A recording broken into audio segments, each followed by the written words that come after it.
We're on? Okay, good evening, everyone. Welcome to the May 6th Select Board agenda. First, if we're going to, everybody can rise that's here, we're going to have the Pledge of Allegiance. I pledge allegiance to the flag of the United States of America and to the republic for which it stands, one nation, under God, indivisible, with liberty and justice for all. Okay, tonight's meeting is going to be recorded only because of an equipment issue, so it will not be live, but they hope to have it up on the website tonight. So, Why are we still having equipment issues? Do we know?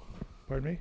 When is that ever going to get fixed? Yeah, there's a server issue downstairs that they discovered. We were just talking about it. No, but the bigger pictures aren't we getting a whole new equipment package in here? We are, and the new director is working on that. Okay. So Ed's working with her on that. Okay, before we get going, a couple of things I just want to bring up. First of all, this week is Teacher Appreciation Week. I don't know if it includes the paras and the support staff. It does. It does. Okay, good, because I'd just like to say thanks to all the teachers, paras, and support staff at Norris and Hampshire Regional. They do a great job, and they're to be congratulated. So, happy Teacher Appreciation Week. It's also National Nurses Week, and I'm just saying that because my wife's a nurse, so. And Reni's a nurse. Too. So yes. More importantly, because she can reach out and touch me. Happy Nurses Week, Rini. thank you very much. This Friday night, May 10th, 6 p.m., we're going to have a candidates night for Select Board here at 6 o'clock. Everybody that comes will have a chance to submit questions from the floor, so hopefully we get a lot of people coming. Tonight, I'm going to try to make this meeting faster than normal because Red Sox, Bruins, and Celtics play tonight at 7 o'clock. Yes. So it's a dilemma of which to watch. Okay, appointments. We have no appointments. Documents requiring signature, the annual town election warrant for signatures. We discussed that at last meeting, so you just want us to sign it, Ed? Okay. Why don't we do that and get it done?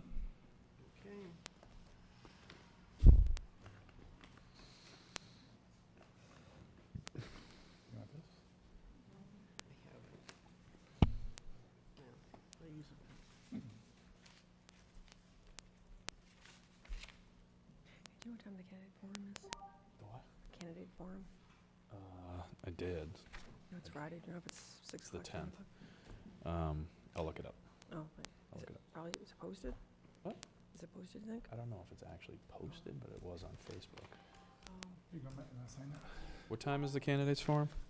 6 p.m. There you go. Sure. Want to go up here? We've also No, invited got to identify yourself. Janet King, Glendale Road, Democratic Committee in town who's sponsoring this, and we did invite the water commissioners, the candidates as well. You did. We have an if from one, and I guess Matt Christie, who's the chair, said if both of them don't come, he would prefer not to have it, so it's kind of still up in the So we won't know till we know? Exactly. Okay. You'll know as soon as I Here's the know. water Okay. commissioners coming to a candidate forum. We did invite. What? Are they talking about the candidate forum? Yeah. So a possibility. Okay, thank you. Are they running? Okay, Okay, so it's more than. we've got a Posted. public Okay. hearing scheduled, so I'm going to open the public hearing and read it off. It's a public hearing for the Select Board to consider whether the town will exercise the town's right of first refusal pursuant to General Law, Chapter 61, Section 8, to purchase the property and appropriate the funds necessary to acquire the property, which is a parcel of land located at 68 Pomeroy Meadow Road, specifically Lot 2E, containing approximately 3.269 acres, as shown on a plan of land in Southampton, Massachusetts, surveyed for John and Donna Gouache, recorded with the Hampshire Registry of Deeds in Plan Book 243, page 77. Okay, so is anybody that's here that wants to speak towards this purchase?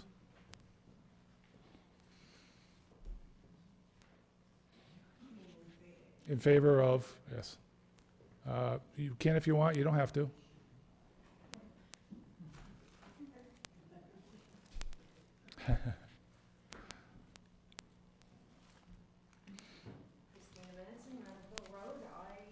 fully support the acquisition of the 15 acres, no, excuse me, of that 3.26.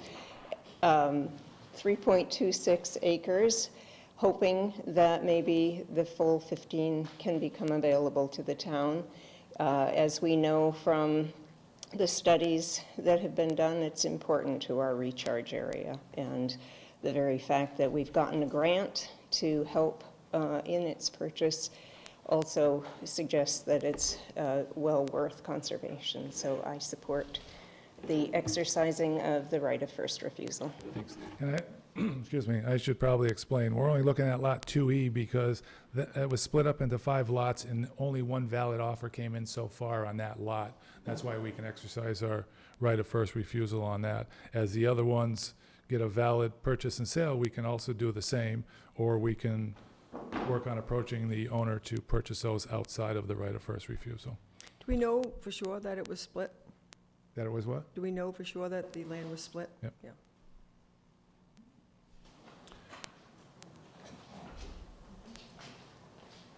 Evening. Chris Stiles, 11 Gun Road. I also would like to voice my support for the town to exercise its right of first refusal. I think that parcel is extremely important to our water recharge area, and I think water is a big issue here in Southampton that we need to really pay attention to and get ahead of, and especially when we have the chance to acquire property and use our right of first refusal, I would really encourage us to do that. So, Thank you. Thank you.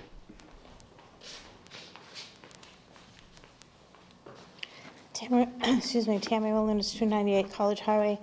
If the town does not get that piece of land, does that mean that the deal for purchasing the 15 acres and getting the donation falls through also? If the town doesn't buy this particular lot and the others go up for sale and get a purchase and sale, we still have the first right of refusal on each of those. So to answer your question, we could lose this one and get 4 of them, which is not the goal of the town, of course, but. Right, but what was proposed at one of the meetings was if we got all 15, we were going to be able to get another 75, I think it was. How much was it, Ed? The grant you're talking? No, not the Oh, grant, the 75 land. acres. Oh, yes. Yes. Yeah. So- We weren't going to get that land, it was going to have a conservation restriction. Right, Right. right. But I'm saying if we don't get the full 15 and this is bought by somebody else, does that deal fall through? Well, that's up to the landowner that offered the conservation restriction. The grant falls through, though. Yeah. But even if the grant falls through and we get none of it, it's up to the owner of the land across 75 acres to decide what they want to do. Okay, thank you. But our goal is to get all 15 acres. Anybody else? Cindy Palmer, 71 Glendale Road. I think I do not understand fully the financing of the purchase, and I think tomorrow night at the town meeting, if this is going to be on the warrant, which I believe it is, it needs to be very clear as to how the town would purchase this. Would they be using the grant money? Would they be using other funds? To me, it's not clear, and I wonder if somebody can explain it tonight and plan to explain it tomorrow night, too. It's grant and CPA money? It is grant and CPA money from future surcharges. It's a reimbursable grant, so the town would have to appropriate the entire $660,000 and close on the property. And once it received the $216,000 reimbursement grant, that could be used to offset some of those CPC surcharges. So we would be borrowing against future CPC money to the town. Correct. For a short term for part of it. Right, which is not unusual, Cindy. And when we found out over the Glendale property that we thought we might have to go that route if we didn't get the $400,000 land grant. And when Virginia and others listened to a presentation, what they found out is that many, many towns do this because it is a pretty good way to get short-term money. And what we're going to do tomorrow, based on your question, is we'll explain that when we bring up the whole question, so people won't wonder where the money's coming from. Okay. What Virginia's just saying is 65% of the communities that have CPA, have voted in CPA, have borrowed against future earnings. 65%? Or, yeah. Okay. Thank you. And I'm asking the question because clearly I always need to understand things completely, but more than that, I think the town is going to really need to understand this. So therefore, there'll be the grant money plus CPC money, maybe some that's already available, and then some that's future as well. And that will need to be spelled out really clearly. Yeah, but just to oversimplify, it's 100% CPC money up front, Yep. and then when this grant comes in, it would pay it down, but it's going to be 100. So it actually makes it a little bit easier Well, to the grant has understand. been already awarded to the town, Understood. but it is a reimbursable grant granted, so we have to You have to spend it purchase first. in order to get the money. Yep, Yeah. exactly. Okay. And then we use that to pay it down. Okay, so it's really important that the town agree to the purchase of this land in order to get this, because we haven't been offered the right of first refusal on any of the other acreage. Is that Right, correct? but that doesn't mean that we can't approach them to buy it outright. And I, as a citizen, will wonder if that's actually been considered, to approach the owners outright. Is it okay, we can, yeah, yes, we're working on that You, the select board, has worked on that, has approached the, okay, for our attorneys. that's great news. Okay, can you say any more? No, because it's an executive session, Negotiations. negotiations and all that. So negotiations are going on? We're trying to do this sooner than later. I gotcha, okay. All right, well, that's good, because like others that have spoken, I see this as not just open space, this is valuable land because of the recharge district of the water, and that's why the grant was awarded to the town. Okay, that helps, thank But you. it's good that you brought up the question, so we'll have that information ready in the beginning Yeah. rather than wait for the question to come. I think so, and so there's not to leave people completely confused. Yeah. Okay, thanks. Thank you. I'm confused, Christina Madsen, Rattle Hill Road. First name or last name? I'm the confused Christina Madsen. Tomorrow evening, will we be voting on 15 acres or only the 3.26 acres? I don't want to take the wording, you want to take that, Ed, or you want us to pull the wording out, so? It's actually both pieces, both the right of first refusal and the other acreage. It's all worded in one question, though, Oh, isn't it? correct. Yeah, it's all under one question. What article is it? Yeah. Not sure. 34? 34?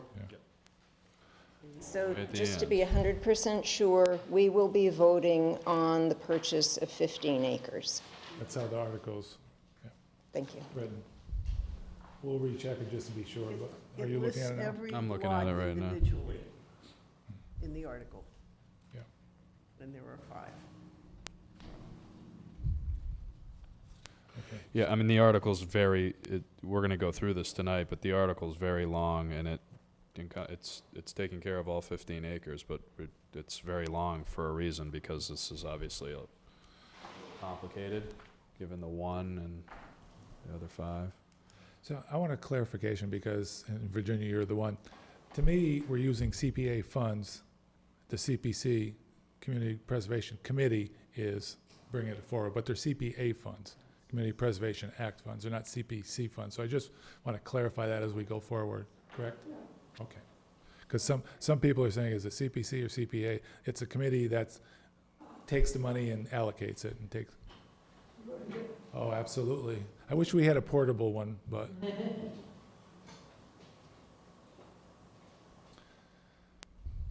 You should know that this should be your seat, Virginia, right here.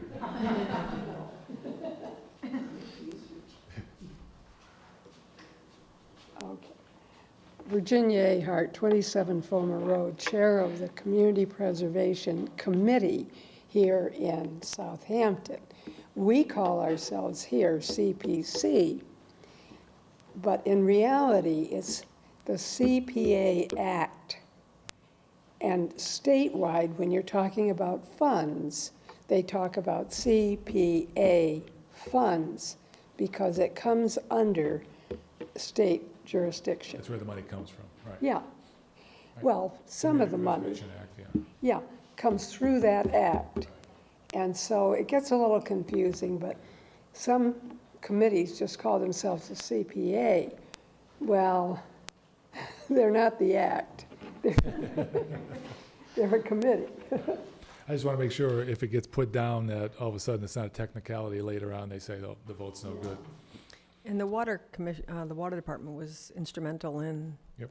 getting this going with the grant. Yeah, hopefully. Yeah, I mean, the article reads, I mean, I'm going to summarize it because it's long. But it articulates that we're going after the 14.4 acre parcel in its entirety. And of course, we specify that specifically Lot 2E, the 3.2 acre parcel, we're exercising under the right of first refusal, but we're going after the other 4 remaining lots as well. And that's all incorporated into the article. Does that make it clear? Yes, thank you, Matt. So is there anybody opposed to this that wants to speak? No? Okay, so I need a motion to close the public hearing. So moved. I'll second. Okay, any discussion? All in favor? Aye. Okay, public hearing is closed. Next presentation, Amanda Kemp, road race to benefit the library. You're going to take a vote on whether to exercise? Yes, let's do that. All in favor? Oh, wait, we took a vote.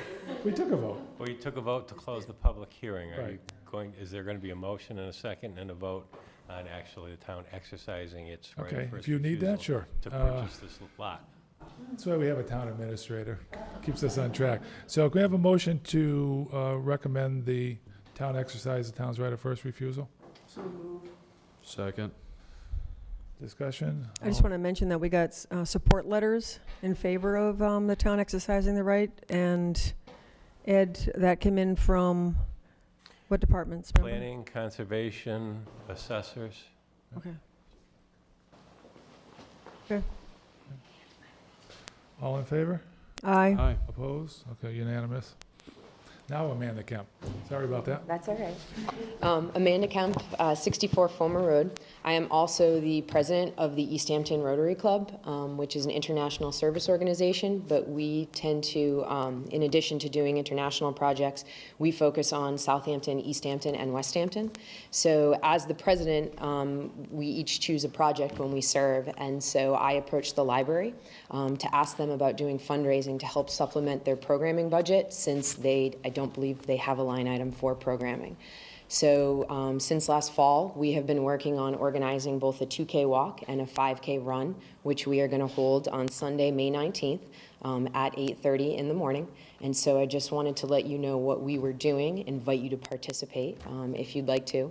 You can sign up online, it's through Facebook, or you can go directly to runreg.com. And the name of the race is Where the Wild Things Run. We tried to keep a literary theme for that. So we sent out sponsorship letters, which we received some from, including Malunas Plumbing and Heating. And we worked with the Highway Department and the Police Department to determine our route that was safest for people, because it is an open road course. So I just wanted to let you know what we were doing, and anybody in the community who wanted to participate. We're hoping it's going to become an annual event, something to help the library supplement what they're doing, because they do some really great programs over there. Is Randall doing the walk or the run? Randall is running. Really? Randall is running. So what's the Yes. route? What's the Not the route? answer I thought you were So going to give me. it's Randall runs races. Yes, he runs. So do I. So the route for both the walk and the run is going to start and finish at the library. The walking route, if you actually go out onto East Street and then Clark Street and down College Highway and back down, that's a 2K walk back to the library. The run is going to go across Clark Street over onto High Street, down into Redbrook Estates, circle back around and come across. The chief indicated to us that we might only want to have one crossing point, which made a lot of sense because of the traffic on College. That was in part how we determined our route for safety and keeping the cost down, because we only wanted to have one officer. So. And that's, I imagine, Southampton, or Route 10 in Clark Yes. Street area? Yes. Busy, yeah. Yep. So, and we have volunteers who are going to be out on the course with yellow vests, to kind of help slow traffic down and direct people where to go. So I just wanted to let you know what we were doing. Appreciate it. Thank you for your time. Thank you very much. Is this on the road race? Oh, go ahead. Cindy Palmer, 71 Glendale Road, and a library trustee, and if she hasn't escaped, I just want to say thank you very much to Amanda and the Rotary Club on behalf of the trustees and the entire community, because our library is a very, very valuable cultural resource, and I'm just really moved by the fact that they're taking this on as a fundraiser and to bring attention to our library. And for those of you listening at home, please try to participate in this. Thank you, Amanda. Thank you. Okay, reports. Francine, would you like to start? Yes, I attended the Master Plan Implementation Committee, and they're looking forward to presenting their full and detailed report to this group, and that will be sometime after the budget and town meeting, and hopefully before the election, but that's in the works. I also attended the bylaws meeting, and we will be providing an update and seeking direction from the select board on how to proceed. This is a voluminous document, and presenting it in its entirety to the town is going to be rather cumbersome. So we're going to come to the select board and ask for some help logistically in order to break it down into reasonable pieces that won't have us meeting for 3 or 4 consecutive nights in order to get the job done. So you'll be hearing from us very soon. Thanks. Rini? Okay, Concom is meeting right now upstairs, Clearwater Woodland Conservation Area, previously referred to as 111 Glendale, working on signs, parking. Thank you goes out to Randall Kemp, Highway Supervisor, for putting in the parking lot. Thank you to Cindy Palmer and her family for moving trees off of the Wolf Hill Sanctuary Trail. There's an article for the warrant related to management of the forest, wood on town property, and the use of those funds by the Conservation Commission for land management. And I am spearheading a volunteer drive for maintaining trails on the conservation lands. I'm picking one weekend in each of June, July, August, and September for a Saturday morning or a Sunday afternoon, looking for 4-hour commitments from folks to help with trail maintenance. More information on social media and elsewhere about that. CPC met last week, May 1st, discussed the citizens article for the CPA funds. We reviewed report statistics, past CPA projects, and state matching data, discussed which information to have available for voters, and we reviewed the status of the current projects and funds. COA, I was not able to go last week. They also met May 1st. They had an annual meeting and election of officers. 2 candidates were nominated for select board appointment. We will be getting the paperwork on them. Nancy Ruscio and Lori Loisel. The board expressed their appreciation to Nilda Cohen for her years of service to the board. Her term expired due to term limits. Board elections were held. Janet Kane will remain the chair. Vice Chair Liz Plouffe, Secretary Nancy Ruscio, and Treasurer Josie Alderman. The COA is working with the Parks Commission to repair cracks on the tennis courts and then stenciling pickleball lines on the tennis courts. There's a planning to install benches and windscreens as well. Southampton Kiwanis is offering to share the cost if needed, and thanks to Jeff Swanson for that. They discussed setting up a caregiver forum for the community for families with those needs, and a date will be TBA. They also have a warrant they're putting forward about tax exemptions based on age and income for seniors. And then I'm happy to report about the open space since I went to the last event. So last week, April 30th, there was a second of 2 forums and a dinner for landowners to learn about land protection, conservation restrictions, tax reductions, etc. Again, there were speakers, attorneys, forester, expert on APR, and landowners. Previous one, Barry Searle spoke. This time, Cheryl and Bob Fletcher spoke. Thanks to everybody. It's been great forum. The church was a wonderful host. The food was great. Particularly thanks go out to Diana Fetterman and Cindy Palmer, who did the biggest work in organizing that, and to the Southampton Congregational Church. And last of these series is actually Saturday, May 11th. There's a guided nature hike of Wolf Hill Sanctuary, and then there's a picnic lunch at Conant Park. Busy, busy. And Matt? I don't have any updates from Board of Health or Capital Committee. A lot of that work was done previously for the articles for Capital Committee. I do have one update from PQB. We voted at our last meeting that we're going to move to pass over probably Article 7, which is to change the PQB from elected to appointed. We have some work to do while we're still all in favor of doing this at a future time. We have some work that we need to do to be able to button things up appropriately to be able to make that happen. So at the town meeting, you're going to make a motion to pass over? Yep. Okay. And I have nothing because I was on vacation last week. I could update you on that, but you probably don't want to know.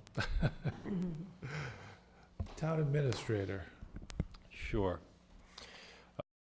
Let you know, the Water Commissioners have received the original certificate as to the title of project site for the pumping station located in Easthampton. This is an easement agreement dated November 4th, 2018, between the town of Southampton and Big Y Foods, Inc., and was recorded with the Hampshire Registry of Deeds in Book 13133, page 55. We have received the draft geotechnical report from VHB and the company who performed the geotechnical work for the East Street Bridge. VHB's design team is now incorporating the data from that report into their bridge design work. VHB has also reached out to Holyoke Gas and Electric concerning the gas main which passes over the river and is mounted to the East Street Bridge. The preliminary work tree cutting has been completed on Glendale Road for that road improvement project. Mass DOT has approved the contractor's traffic safety plan for this road reconstruction project, and the project is progressing. There will be detours required around Glendale Road on a fairly consistent basis over the rest of this year. Residents are being allowed to access their homes during the hours the project is being constructed. We have posted information on this project on the town website, and it is also posted on the police Facebook page. The Highway Department has been working on the parking lot for the Glendale Road parcel, which the town purchased, and that work is fairly well complete. The Conservation Commission has also asked the Highway Department to install the 2 signs which our grant reimbursement requires at this location. We have received the final version of the fiscal year 2018 audit, both the financial statement and the management letter from Melanson Heath. And then old business, Mass DOT has completed the field work for the Route 10 speed study in the vicinity of Gun Road. The findings were that and I should have put in here, 85th percentile was 41 miles per hour traveling northbound and 40 miles per hour traveling southbound in this area. District 2 has sent the report to Boston for a final review. The District 2 recommendation based upon the 85th percentile was that the speed limit of 35 miles per hour be established for this stretch of Route 10. The police have completed their placement of the radar speed sign on Gun Road Extension over a 4-week period. I will meet with the police chief and the highway superintendent to review the data analysis and bring back the recommendations and any ideas for safe traffic flow from that meeting to the select board. And then upcoming Board of Selectmen meetings, May 7th before the annual town meeting, May 14th and May 28th. Okay. Any questions for Ed? Go ahead. Okay, East Street Bridge update, that's just sitting there to remind us. I don't think there's anything new on that. Next is review annual town meeting warrant, which we've signed off on, but the operating budget is attached. Do you want to go over that individually, Ed? I put it on tonight in case you wanted to go over it. And traditionally, it's been gone over and assigned speakers tomorrow evening before the annual town meeting. But Yeah, I just thought I'd take a chance to be a little bit redundant. Yeah, normally what we do is the chair takes the first one, then we just rotate down the table and take them from there. So unless anybody wants to do something different. And then Virginia does the what's coming from the CPC. Anybody want to do anything different this year? It doesn't sound like Virginia wants to do that. I would rather not. Would you rather us read it? Oh, the long one on the water, for several reasons, but I think if anyone other than one of you reads that. You know what I'm going to say in a half a second here. He's asking Kurt Bogerly to read it. Yeah, if you're just asking us to have somebody from the Water Commission read it, that's fine, okay. I think I won't drag you up here for that. would be much better. Okay, that's fine. Is he aware of this, or are we? Well, we'll make him aware of it. Okay. Sounds good. Yeah. Not that big one. Yeah. Is that true? Yeah, I know. We're Kurt gonna use the talked overhead. to Robert about that, so. Yeah, so he can read the actual article too. Okay. And then, as Matt had said, I'll just remind you that Article 7, the amendment to the Town Personnel Policy and Procedure Board bylaw change from elected to appointed, they did vote to take no action on that at tomorrow night's meeting. Who voted on that? PQB. PPVB, who is the sponsor of it. And why is that? I mean, Ed, correct me if I'm wrong, because you were at the meeting as well, but my understanding of it is that we have, like, there's certain, we have to go over our, I think, our bylaws again, just to make sure that we can, that when we depart from that role, that things are written in such a way that it's appropriate. This has been brought up at past meetings, so we've never had the issue in the past, so that's why I'm wondering. Yeah, and to an extent, I think they're correct. I think they took a little deeper look at it and figured out that really to do what they wanted to do or would like to do, that it really would take a deeper dive into the bylaw itself to making some changes, rather than just doing the change from elected to appointed for those 3 at-large positions. Okay. And then I had a question on, you know, the preparation for speaking to some of the articles, somewhere between some for the accountant and some for the treasurer, in order to give people more background information on those articles so that they understand what it is at stake before they vote. So that's all set up. It's all set up. Okay. Which one are you asking about? Which one were you asking about? Which one were you asking about? Which are? The ones that have implications. I'm thinking about the two on, the one on changing the income level for senior citizens in terms of tax reduction. I'm talking about the one, and the impact of that. How many are we talking about? How much money might that represent or not? And the same on decreasing the age. And I think there were a couple of others here that we had some questions about And that would require an explanation to the group so that they really understand what's underlying some of these things. And that's why I think if we take more time explaining to them, then people would understand. Yeah, and as far as the exemptions go, I think probably the best board that would have an understanding to address that is the Board of Assessors themselves. Yeah. May I just add something too? Come on up. Ooh, there's one of them now. Here's one of them now. Janet Kane, Glendale Road, Board of Assessors. Yes, we will have a handout with explanation and some numbers. It's very hard. Well, it's impossible to calculate how many people in town make revenues under $20,000 or under $25,000 for a family. Either one is ridiculously low. But we've done the best we can to try to come up with some estimates and based on the number and the population. So that handout and backup will be available, and yes, somebody from the board will address it. So what do you think, based on your estimate, the effect would be if we change it from 20 to 25? No, we're changing it from 18 to 20, and the 20 to 25 for the couple, for the married couple. Right, Yes. okay. So what we have right now is the current 70 and older is about 0.09%. So if we extrapolate that into the new ones, we're talking maybe another, and adding this lower age, maybe, you know, if you take probably 5 to 8 more people potentially. But is there a dollar amount that? Yeah, it's $1,000 per person.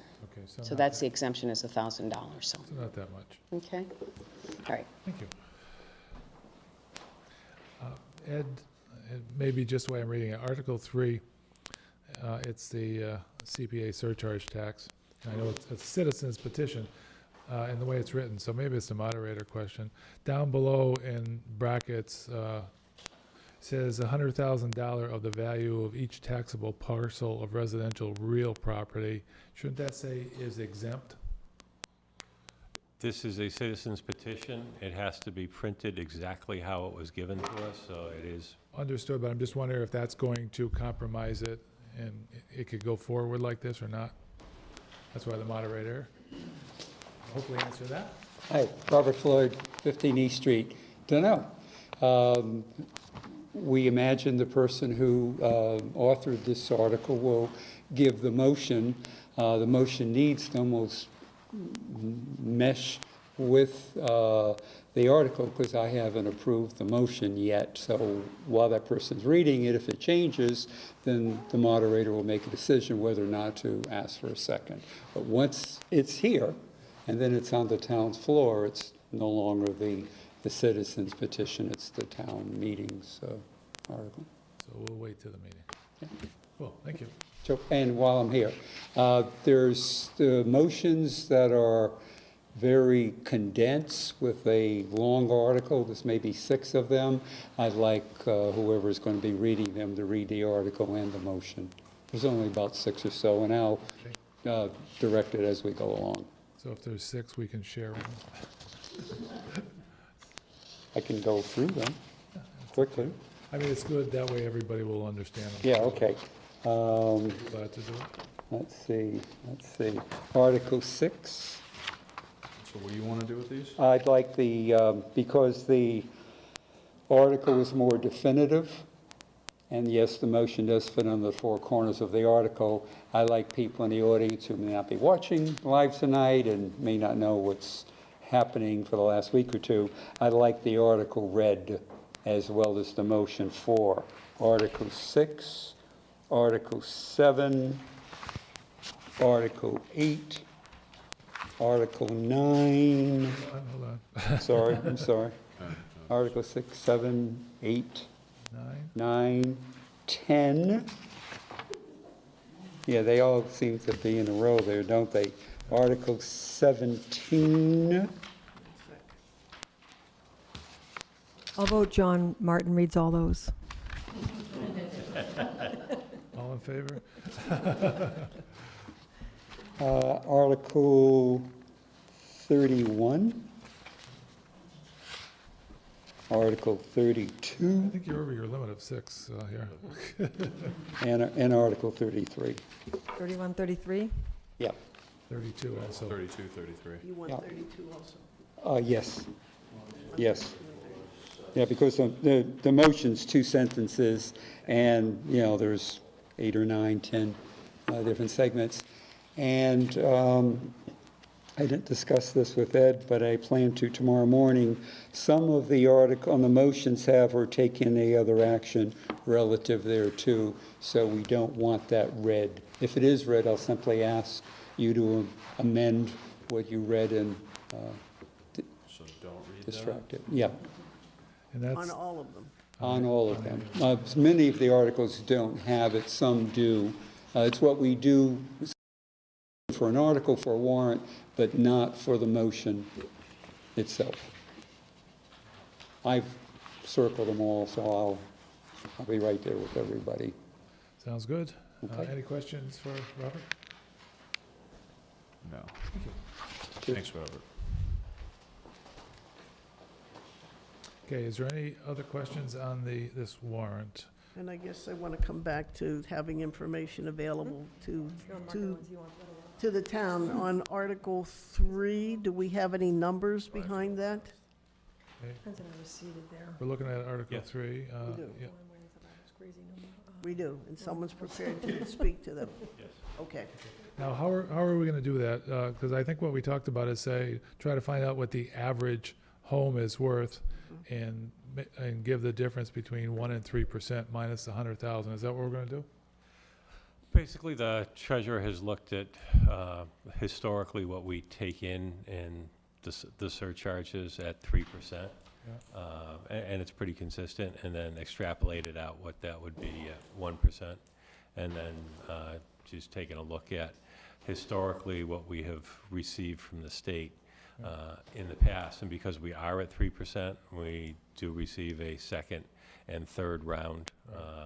That's because we got in early, I believe, right? Of the state We have a grant. handout on that, Okay, too. Unless you want to come up, Virginia. Yeah, But if it went down to 1%, we wouldn't get the second and the third round. correct. So we would get. We have a would, handout that we explains would, all that. You know, You do? Yeah. All right. so if it went Robert's to approved that? 1%, we'd have And he's improved Yes. that? obviously a smaller base number, which is probably about a third of what we currently have So we're gonna now. show, And the percentage we'd get back would be less. so there's gonna be a cause and effect where we're gonna lose both areas, okay.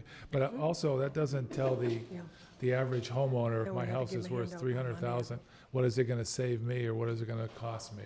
Can we do that? 'Cause I think that's That's what I'm important getting to at. the individual sitting out there, saying it's only gonna cost me $50 more a year, That's what I'm getting at. so I want it to go into the fund, Right. you know? Okay. Okay. If you give that to me, you know, if they don't wanna do that, I'll be glad to, but I think it's important to personalize it, because it's important to me, let's say, whoever that is out there. Virginia Hayhart, Community Preservation Chair, 27 Fulmer Road. We did not do this for the average homeowner. What we have, on the other hand, are some one handout, which shows what we got this past year, and it's calendar year 18, and what we would have received if we were at 1%, and we've explained on the handouts, but we didn't go into the different, it's on your tax bill. Yeah, but at the town meeting, people don't have their tax bill. No, so I know that, but I'd like to have that in my pocket, so if somebody asks a question, we can get up and say, it's- you know, because if somebody's assuming it's costing them $800 a year. Yeah, I think we should have that number, because if, Yeah. because presumably it'll be an inconsequential number. all I need to know, I can do it quickly, if all I need to know is what the average home is in this town. Well, depends which street you take, I guess. It's a And, tough one. no, the average. And Do you have that? Do you know It'll be, that? it's on the DOR website. It's on the DOR website. But She I, worked out the figures based on a $400,000 home, and yeah, there's, we've got a number of those examples, but we did not get the average. I do know a year ago, Ed had that average that he stated at a select board meeting prior to the override. And that was on the basis of what the override would cost. But I will try to get that tomorrow. Okay, that'd be great. And like I said, all I need to know is the average, because I can figure it out. And You said that's on the DOR site? It is. I don't know how recent they're up to date on, so I will check that, and I will also check, actually, I'll go have Martha take a look at it, and also have Jen and Vicky get involved with this. Yeah, if we can just do a simple Yeah. check. yeah, because once we have the average, I can do it in 5 minutes. But, but there are a lot of handouts. There are going to be a number. And I think the one that is really important is to show what we did get and what we would have gotten at 1%. That one is crucial, I think. And the fact that the state apparently is going to kick in more this year than they have in previous years. Well, yes. I don't know that the $30 instead of the $20 fee has been passed by the Senate. The lower house voted to raise that by a vote of 154 to 1. so that means that when the money, if people don't know, that's the money that people pay when they register things with the Registry of Deeds. That's where the funds for community preservation come, and that fee has just been increased. Yeah, and they have also been putting in surplus. This won't go into effect for calendar year 2019. It will for 20. So to offset that, they have already earmarked $10 million for the fund. So this could mean more for us since we got in early and we're at 3%. If we stay at 3%, we will be receiving more than the, we got this year a little over 50+%. And that was a lot more than the base, Yeah. which would have been something like 17, I think. And the total amount that we received from state matching since we started joining the CPA is close to $2 million. Yeah. It's all persuasive information. That's important, yes. Virginia, we're going to, go ahead, feel free. Robert Floyd, 15 East Street. I got to be careful of my verbs here. The people in the town meeting have the power to make laws, the power of the purse, but not to dictate to the select board. And it's more of a suggestive role at times. Where it says, starting in fiscal year 2020, I believe Where are that, you? oh, it's Article 3. Okay. Second and third to last line. Yep. It says commencing in fiscal year 2020. I believe that needs to go to a town election, and it won't be on the ballot this year, so is that, am I good? That's right. Okay, I'm good. Unless there's a special town election. No, No. no. If you want to change anything in the plan you have opted, which is ours, the people who sit on the committee, the percentage, the $100,000 exemption, to undo that, you have to do the same steps. So it goes to a general election. It can be only a regular town election, not a special, or a state election in a year that ends in an even number. I'm On the third stuck Tuesday. around. And it has to be voted on there. So the town clerk always has 35 days to get it onto a ballot, and there's no way it Not can be this one, gotten right? on for this It'd year. be a special town election, you said, so. It can't be a special, it has to be a regular election. So that was And it cannot start before 1 year after it's voted in. So it says in fiscal year 2020, is that a technicality that'll make it invalid article?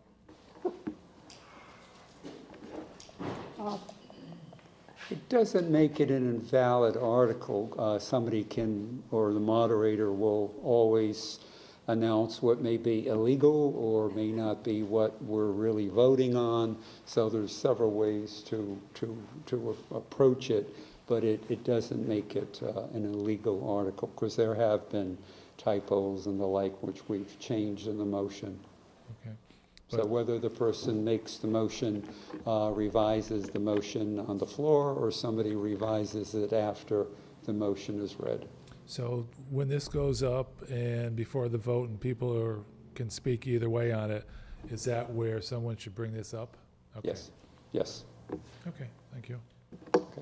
I don't intend to bring it up. Nobody does. But I am prepared to make a statement. I assume that the person who started the petition would be the first one to speak. If that person is there, Well, if he isn't, then we'll deal with that at the town meeting. Thank you, Virginia. Any more questions on the articles? We want to tell me where, if this is the Oh, I right did place have- or not. I'm sorry, I did It's okay. have a couple, I did have another couple. We're talking about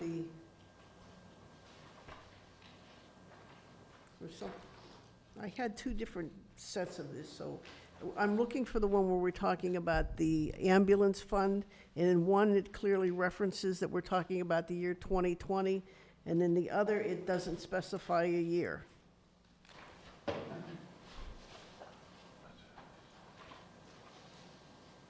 Article 12 says transfer of ambulance-related expenses and wages for 2020 budget, and then it goes through for that article. Then in 13, are we also talking about 2020, or are we talking about 2019? and the same for Article 14. Good question. Any thought on that, Ed?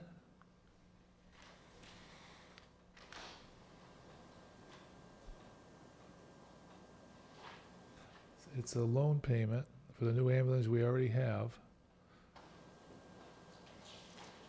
I believe they're both for 20, but I'll find out. Yeah. And can I assume, Robert, that that can be amended on the floor? Thank you.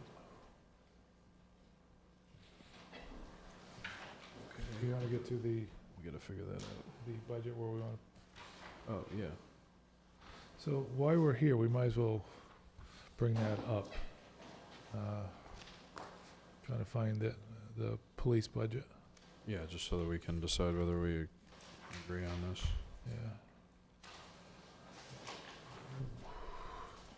I'll make sure I'm saying this right, but we are going to adjust the budget for the police department, or at least try to on the floor by introducing an article, correct? Yep. An amendment. An amendment? An amendment An to amendment to the an amendment to the budget. To the budget, right. So as long as we have that written up, we need 3 copies, or two copies, and then we can present it when the particular article comes up, correct? Okay. You want to talk about? Yeah, so do we want to, looks like Ed and Ian worked together to figure out exactly, I have this in front of me, exactly the amounts and the line items for the amendment. Right. So we have that detail, but do we want to discuss where to reallocate as a board? We can, yeah, discuss where we as a board would like to see it go, and then we can make that amendment on the floor and see what the vote is. Of course. So, go ahead. So, Robert Floyd, 15 East Street, minor technicality. You do what you wish as a board. You make whatever decisions you wish as a board. Once one of you is at the mic, you're making the motion as the individual. Right. yeah. Yeah, of course. But thanks for that reminder. So on the motion, we're going to make a motion to amend the police department budget in the public safety section, and we're going to make some adjustments totaling, what was it, $30,420? Yep. $30,402. Two. Yep. $402. And Chief Illingworth is aware of this and has agreed to it. But you want to... Yeah, so then my understanding procedurally, and Robert will correct me if I'm wrong, but that will occur in and of itself. So we will amend that budget, the town will approve or deny that amendment, and assuming that it's approved, that $30,402 going forward as we approve budgets will essentially be unencumbered. And so my thought, given that and this is what I wanted to discuss tonight, my thought, given that we were going late into the evening on budget discussions, it must have been 2 select board meetings ago, or it might have been the last one, I might be losing my mind. But One before the last one. the department that was that we were struggling to find the correct amount to in order to obtain a program that would limit resources going out of town was the school. And my thought would be, given that that's where the shortfall was in our budget that we were trying to get to, and we didn't end up getting all the way there, that's where we would allocate that when we got to that section later on that evening, or later on This is tomorrow. going to have to be done by a specific person that gets up and does it, Yep. as Robert said. So Yep.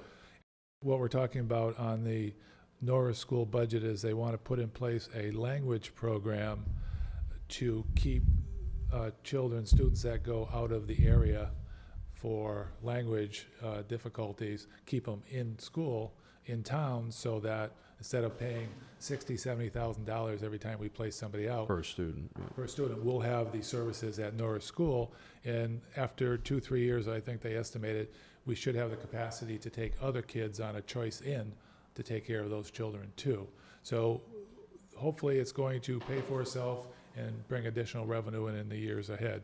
It's, we're going on faith based on what they said, but we were looking for new and innovative ideas on how to keep the children in town and keep the money in town, and that's one that I think we all got behind to support, to see how it goes. Am I accurate on that? Yeah, the only thing is a language-based program. It's not language to speakers of other languages. I don't want to get people confused. Isn't it with language difficulties? No, it's children with different learning styles. Yeah, individualized Langu- educational plan. It's, receptive language, expressive Right. language, not English as. No, disability and that, they can't communicate, yes. We're talking the same thing, using different words, I guess, and you're probably more accurate. Can I just ask a question? When we went through the budget 3 times, the only areas that we weren't able to either allocate funding elsewhere was the reserve fund and the $52,000 shortfall to the Norris Elementary budget. Correct. Did you want to say anything about the reserve fund? I think we wanted money to be, in departments as opposed to sort of a fund available for miscellaneous. Is there anything that you want to say to that, Ed?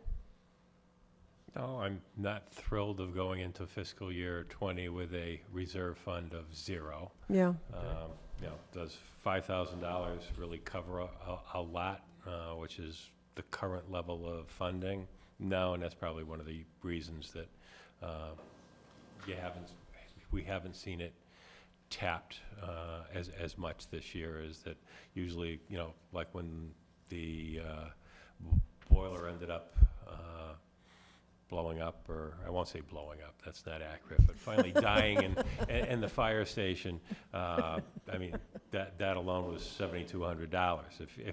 If we had a reserve fund of $15,000, $20,000, $25,000, that would have been an appropriate place to look for that. But at 5, it didn't even cover it. So it concerns me a little bit, but.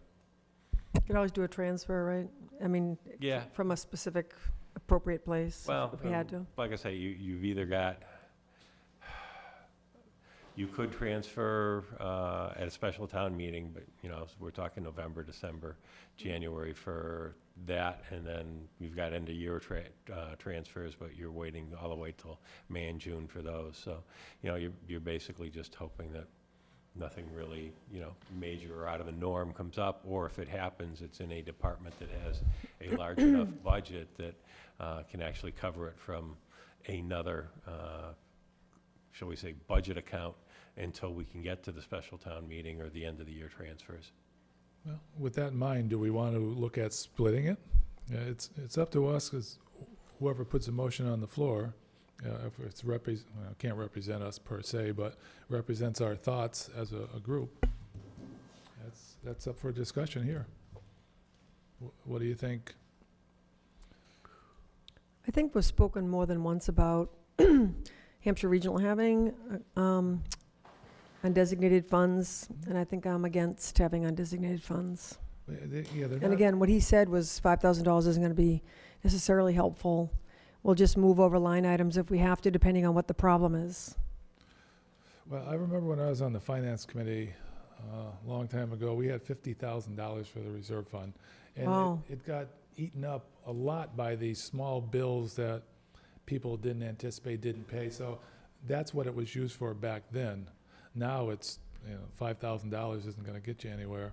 So, but we've always figured, if you got money sitting in the reserve fund, why not use it for somebody that needs it, now? So, but it's $30,402, and that's before we talk about Hampshire Regional, which is we want to talk about too. So is there an appetite that we may want to talk about splitting some off, 20 and 10, or? Of the 30. Pardon? I'm just talking to myself of the 30. Not for me. I guess I feel that the language program is so important, and we're piecing that together with nickels and dimes, and to take away a chunk of money from that, I'm sort of reluctant to do that. Okay, fair enough. So I believe, and somebody tell me if I'm wrong, that we could have a motion to support an amendment like this when it goes on the floor, although it can't come from us officially, is that? Yeah, I'm looking to our town moderator just to Yep. make sure, protocol-wise. Robert Floyd, 15 East Street, I heard everything but the beginning of your last sentence, so. Okay, what I'm saying is, if we take a motion to support a change or an amendment on the floor, but we don't put it on the floor, we have an individual do it, that's not going to, Oh, yeah, yeah, Okay. yeah. that way. I understand the source, I understand discussion. Right. We're doing this so there's no surprises, we're discussing it, listening, so yeah. Right, okay, good. So with that in mind, if somebody would like to make a motion that after we amend the police department budget for $30,402, we also do an amendment to the Norris Full School budget, yeah. operating budget for the same amount, I would be glad to entertain that. So moved. And second. Okay, any more discussion on this? Okay, all in favor? Aye. Opposed? Okay. And so who drafts that up, Ed? We got to be careful on that. Well, Ed's been dropping a motion, so anybody can We'll have to draft a take it and motion. do it ourselves. One comment. The moderator will divide the budget, as usual, into 11 components. We'll vote on each one. Public safety, and next is education. Perfect. Okay, so one question on that, Yeah. on education. I want to go up to the education, Hampshire Regional, talk about that a little.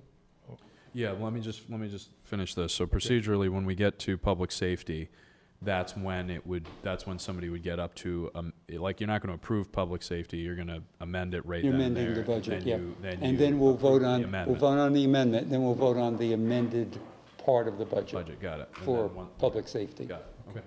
And once we vote on each section, we don't need to vote at the end on all the sections. Yep.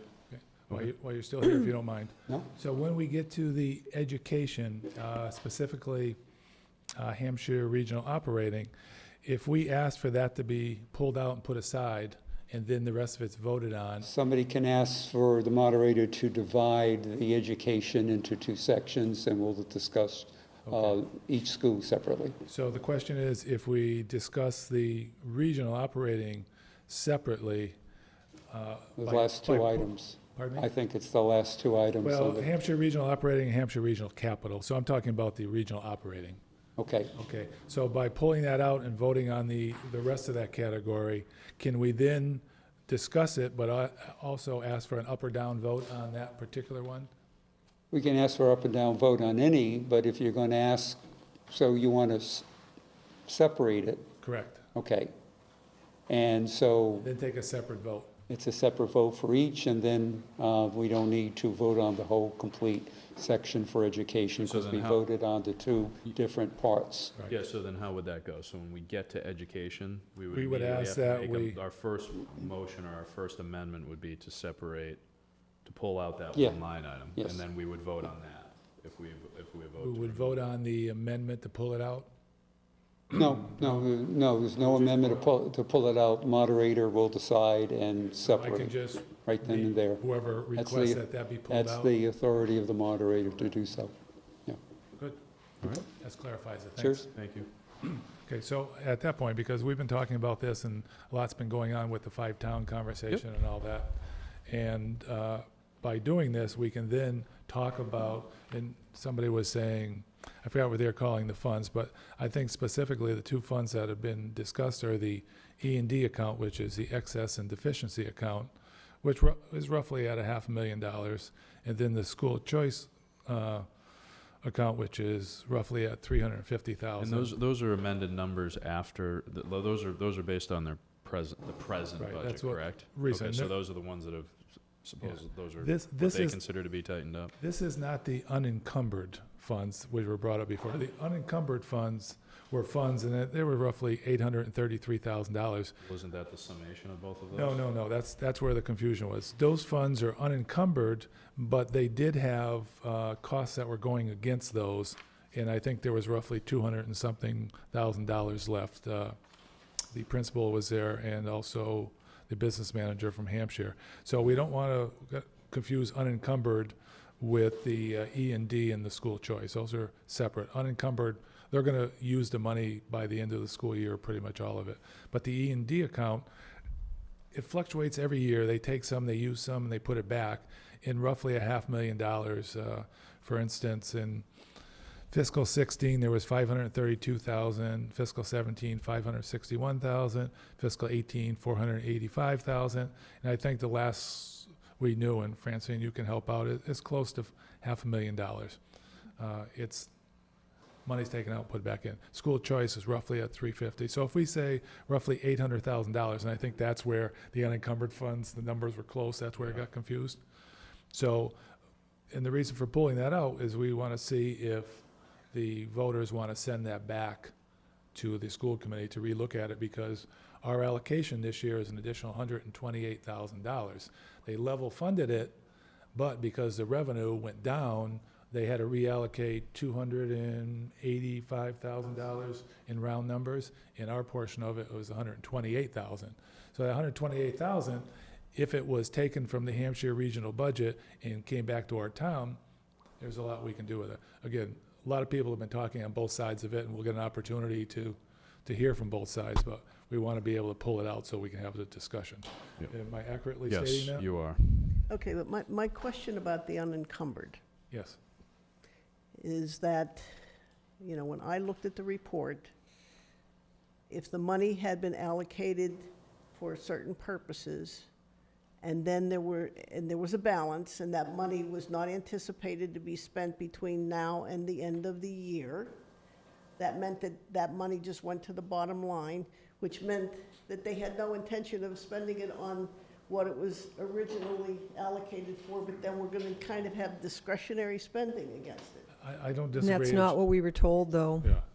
We were, that's my understanding of, if something ends up sort of unencumbered, that's all of our understanding of it. But she specifically said the night of the 5-town meeting that the money is being used for substitutes, for coach salaries for the spring. So she suggested that unencumbered funds are actually encumbered? Right, but that's not the way it was presented on the budget. Yeah, I don't know if she's using the wrong terminology, but my quick note was 355,000 of that was for insurance. So, yes, so unencumbered, as you're saying it, But then if it wasn't allocated against that expense, and now they have this expense, they didn't know, I'm kind of Why mixed isn't it up put here. into the lines above, is what Yeah. you're saying? Right, it should have been belongs in put the lines. It's not unencumbered if it's That's a big already number. earmarked. I don't think there's a reason we can't ask them to Yeah. explain that part again. But I guess my point was the unencumbered amount and the E&D and school choice were two separate. Right, That's- right, That I get, yeah. Yeah. right. But But let's ask that tomorrow. Well, sure, and we can ask that tomorrow, but just to settle a little bit of confusion that's been cooked, that just kind of crept into my mind, I mean, is what you're suggesting there's essentially two buckets of $800,000? No, No? no total. Well, but- there's E&D at 800,000, and then there's the unencumbered funds at around Well, again, 800,000. To me, that Yeah. says 16, Oh, 1.6. I think they are, Am I as, wrong? Yeah, no, you're right, but I think they're using different terminology because truly it's not unencumbered as Bobby went over, because she had line items that would be paid out of that 833,000. Did anybody follow up? I mean, I apologize for not being at this meeting, but did anybody follow up and suggest then if she's paying certain line items out of those funds, why aren't those funds in that line item? Well, she said they were already allocated to there. So to me, allocated, they're in the line item. right. I don't think there's anything on their budget that says unencumbered. It was just an amount of money sitting there that we couldn't explain why it was there, and she explained it. Yeah, there's nothing in the budget that says unencumbered. There's a column that's titled unencumbered, and there are numbers in it. I'm trying to find the report. I couldn't find it. I have it on my phone. Yeah. $800,000. Yeah, the amount's And right. It's just, it's an inaccurate use of the term. It's not unencumbered if it's already earmarked. Yeah, it's And allocated. it's coming right out of a line item. And that's exactly the question I asked that night. And did you get a good answer? They said that was all allocated. Yeah, she went down every single amount. I've got 1, 2, 3, 4, 5 lines that would be paid from there with a balance of roughly 269,000. And she said there was more to come. This feels pretty messy. Yeah, it's not a good way to reflect the budget, for sure. Do they use unencumbered rather than the term balance, like in our reports? No, there was a column headed unencumbered, against which now there are expenses charged. Yeah, $833,607, and it's listed, yeah. I'm looking at the report Excess. for this year as of March 31. That was the last one that I received, and there was a meeting tonight, so I'm assuming they'll receive the April report, and I would be anxious to see what that one looks like. So Ed, maybe between now and tomorrow, you can pull out their budget, see where it's situated. Yep.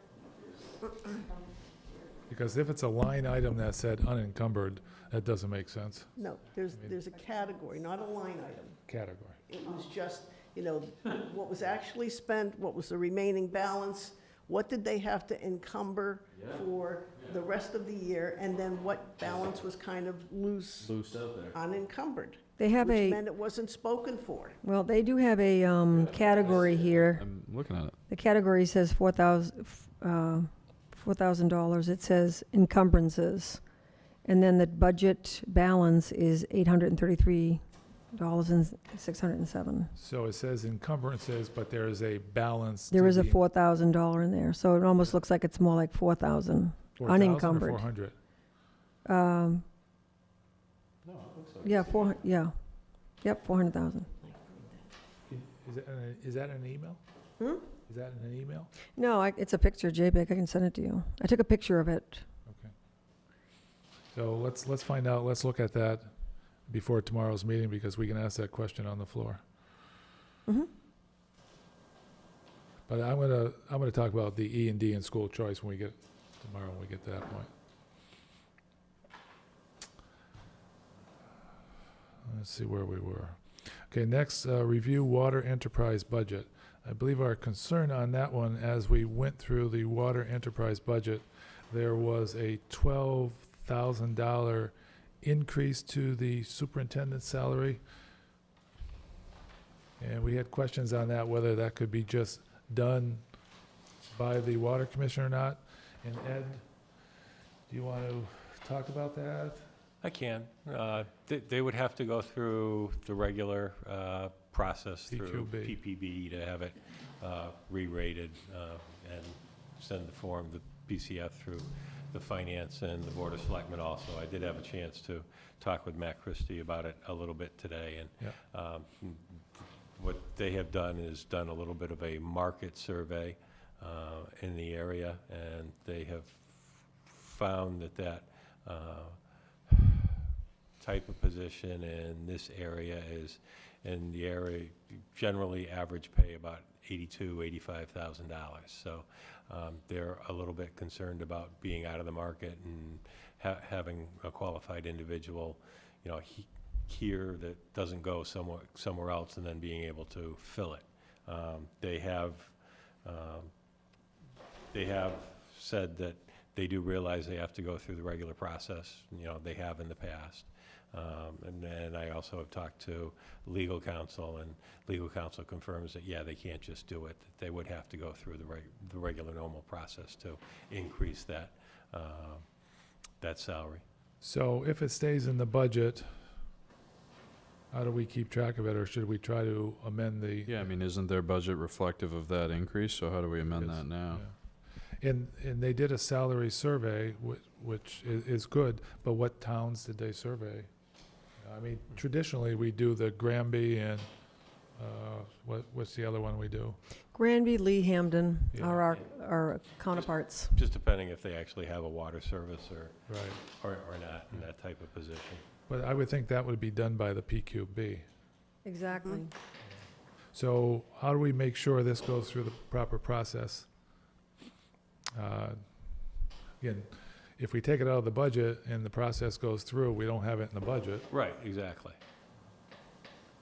Yeah, I mean, you could just make a note of it on town meeting floor that, recognize that it's there, that they are supposed to go through the correct process.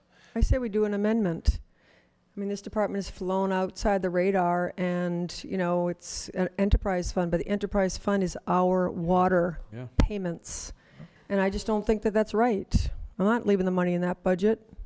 So This what- That's seemed my This vote. seemed like a little bit of a it just doesn't smell right to me. You know, just people to in this put it town did bluntly. not get raises last year. People this year are getting a 2% raise. It's completely unacceptable to me, and I'm not going to support it. So what would you suggest, Rini, that we do a? We do an amendment with a 2% raise like everybody else in town. And then if they And want if they want to go to PQB and lobby PQB to get an increase, there's a lot of people in this town that aren't being paid the amount, and anybody could come up and say, you know, the equivalent in another town is, you know, much higher, and therefore we should get a raise. But they don't get the opportunity to do that because they fall under the town guidelines. So I don't think it's okay to do that. Yeah, I don't either. I mean, I guess the question is if we amend this back to the previous salary plus, what is it, 2%? 2%. Mm-hmm. Then the difference goes away, correct, Ed? Correct. And then they, in order for them to get it back, they would have to, what would the process look like? They'd have to amend the rate, right? At some point in time in the future? The water rate. Yeah. Yeah. Which would Because be, they're self-funding. which would be pennies really, but they're not even.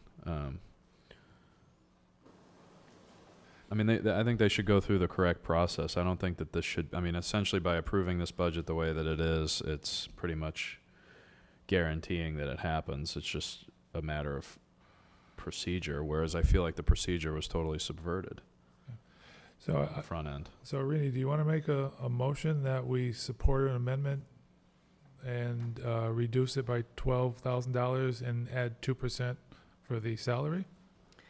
Yeah, but we should have the exact figures. Right, we'll have to do those. So we can get those, can't we? Yeah. Adam somewhere. But what they're saying is, correct me if I'm wrong, Ed, they're giving a flat 12K. Is that accurate? Well, 11,924 Okay, 11. is the difference that they've got in the budget. Can you say that Okay, again, Ed? 11,924.93.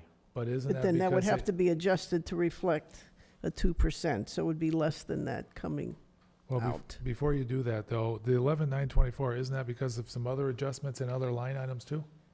Yes, it was the minus 10,000 for the, that was part of it. The Yeah. minus 10,000, and then they added 11. So it looked like it was only an increase in the budget of 600 and something, but it was Right. Not entirely accurate. How much exactly for just a superintendent? I'm actually looking on the budget right now. Okay. So this is for the culture. Under public work, where is it? Yeah. No, water enterprise. It's separate? Well, the previous salary was where is that? 74,531. That's the current salary. We don't have that on here, do we? Well, do we have the news? Is it on here with the? It's in there. It's, you're talking about this sheet. Yes. It's It's in our packet. in a. Well, It's no, not. it should also be in the Dropbox. Yeah. John, do you have the page number on yours? Because my agenda does not have page number. 42, I don't have it in there. 42 in Dropbox. 42, Yep. page 42. Yeah. Okay.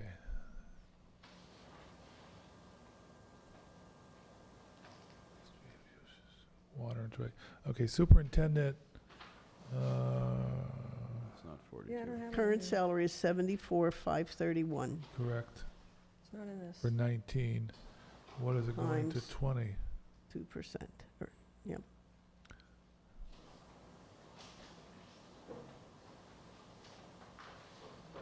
Yeah. This doesn't show fiscal 20 Yeah, I don't though. have it on here. Right. So Looking the at this. salary really should be with a 2% increase, 76,021.62. That's what I come up with also. 76, what? 021 and 62 cents. You want to make the motion then, Francine?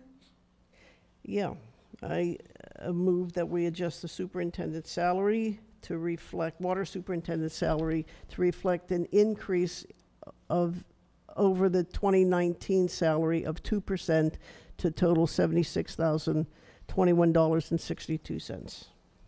That is correct. I just verified that math. 76 what? $76,021.62 would be 2% more than the present salary this year. I'll second that. Okay, any discussion? Do we want to round this up to, no, I guess we have pennies in here, so we have to. That's fine. Okay, so we have a motion and a second to, now do we have to reduce the budget by 12,000 because they already put it in their budget, correct? Well, do you wish to put that, whatever that difference is, I'd have to calculate into any other of their accounts, because they had reduced their water wages by $10,000. And that's question number one to consider. Then, if not, I would probably, let's say, the article reads, and that 693,060 be raised from water enterprise revenues, and 30,189 from retained earnings, and 93,946 appropriated in general fund indirect costs. If you're going to reduce it by, overall, and not make any other changes, by 11,924.93, are you going to make a motion to reduce the 30,189 from retained earnings? So let me ask a question here. If we just say that we want to leave all the line items that they have in there exactly as they requested, except change the superintendent's salary from the 74531 to the 7602162, that would do what we're talking about, I believe. Because if they're coming with reductions in other areas, they've got a reason for that. That's great. Why not? Yeah, I think it's great. Yeah. Right. So The difference is $10,434.11. That's the difference No. between Yes. their request but we, the okay, go ahead. and this year plus 2%. Okay, but I think we got to be careful in specifying that we want this salary to go from one number to another. If we just leave a reduction in the budget, they could allocate that any way they want. You know what I mean? But Yeah, so what do you want to do? But I guess, why would they do that? They arrived at this budget knowing they were eliminating one position Not sure. and rolled the money into something else. That position is not, my understanding, wouldn't be coming back. You know, if they want to go against the motion and create their own motion, they're welcome to do that. And maybe then they can explain the rationale, maybe additional responsibilities, whatever. They're still supposed to go through PQB if they're going to rescore the position. So I say reduce the budget by what they had given the one line and let them amend it or stand behind it. So Ed had a thought? Yeah, if you, never mind the actual budget page, but if you go back to Article 10, which is the Water Enterprise Fund, its wages $210,356. So do you amend that wages line item by that difference? Okay. And then the question is, do you leave the enterprise fund unbalanced because your expenses would be less than your revenues? Do you also, like I say, go in and amend the retained earnings portion of that downwards and a matching amount? Is that what we have to do to keep it whole? Well, that's what you do to keep it Well, balanced. Well, then, that would be the then- easiest way to keep it balanced. then, yeah. But what, before we do that, but what again, unless I'm missing it, what that doesn't do, it doesn't say that we don't want the superintendent's salary to go over that 76,021. It says we're reducing the wages, and they could say, okay, this person's not, we don't need that person, but we're giving these wages to the superintendent. So that's not what we're intending here, right? Correct. Yeah, so we got to be careful. I mean, I like what you're saying, reducing it by at 10,000, whatever, with the caveat that the superintendent's wages will go from 74,531 to 76,021 as part of the amendment. Yes. Well, that's our intention. Right, that's what I mean. We gotta, if that's our intent, we've got to word it properly. So, you know, Kathy, why don't you read back the motion, because I don't think it's covering everything we just said. All right, so the motion was by Ms. Tishman, seconded by Ms. Groden, to increase the salary for the water superintendent by giving a 2% raise over the FY 2019 amount, which will be $76,021.62. So if they wanted to amend the motion and the second by also adding that, also reducing the total water enterprise fiscal 2020 budget by this much, and also doing the, what was the other one, revenues? Yeah. By adding those two items on there, that would, believe, do what we're trying to do? And who would create that Or second retained part? earnings. Water department? Ed is going to have to Okay. help us out and draft a motion, and one of us would, You want me to take a shot at it right now? I don't know if Kathy, Well, before you okay, do that, Ed, before can you I do say that, something? we're gonna have to take a vote. Do too. we have a right to do this? Under the is it- Mass General Law, according to KP Law, we, We do. correct? Ed? Well, you've got the ability to make a motion to Right. amend Right, the enterprise fund, so. Right. Good to know. And the, from KP Law saying that we have the right to make sure that the process is the same as the town by going through PQB and the whole thing. As far as establishing the salary. The salary, right. Okay, so before we do anything, we need to take a vote on this, then we can, Ed could draft a motion. So any more discussion? All in Wait, favor? isn't he gonna motion right now? Well, that's not part of our, Why isn't it? We don't have the motion correct, so Ed was gonna help us amend it right now, and then we would. That's which one of us to That's what I thought you were talking. He wants to, yeah. We don't have, we don't, you know. I think it would make more sense to just add it to the motion or cap, right? okay, Yeah, make it a. we can, Yeah. I think the motion is separate, but that's okay.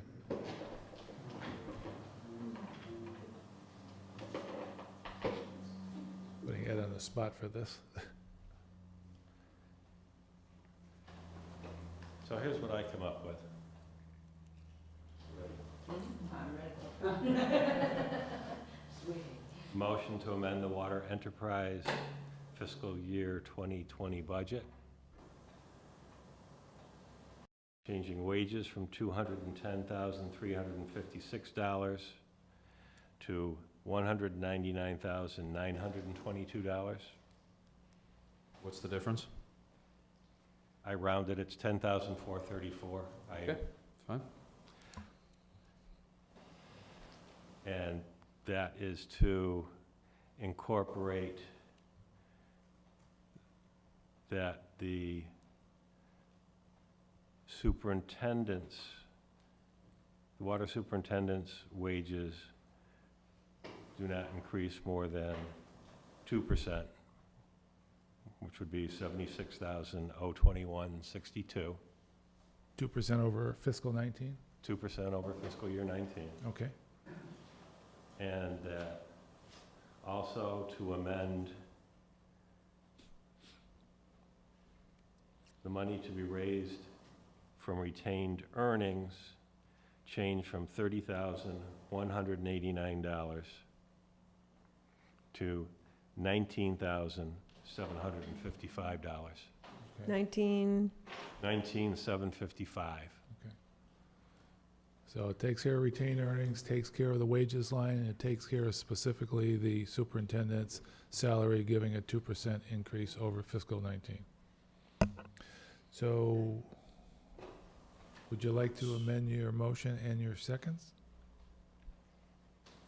Yeah, just. If I don't have to restate the whole thing, yes. What I said originally, Just say motion what? and So add what How to make Ed's it- verbiage yeah. to it. That would be my motion. And Thank you're you. okay on the second? I am okay on the second. I was wondering why you didn't just round up the wages to an even 200,000 since you're 80-something dollars off, Ed. Ed, if you're rounding, why didn't you just make the wages 200,000? Since you're about 80, I just dealt with. $78 off. Yeah. Well, It's okay, it looks better. I just dealt with the 11 cents. Okay. Said, It's all right. so that- Okay, I'm afraid to ask this, but any more discussion? I think we took care of that. All in favor? Aye. Opposed? Kathy, it's unanimous.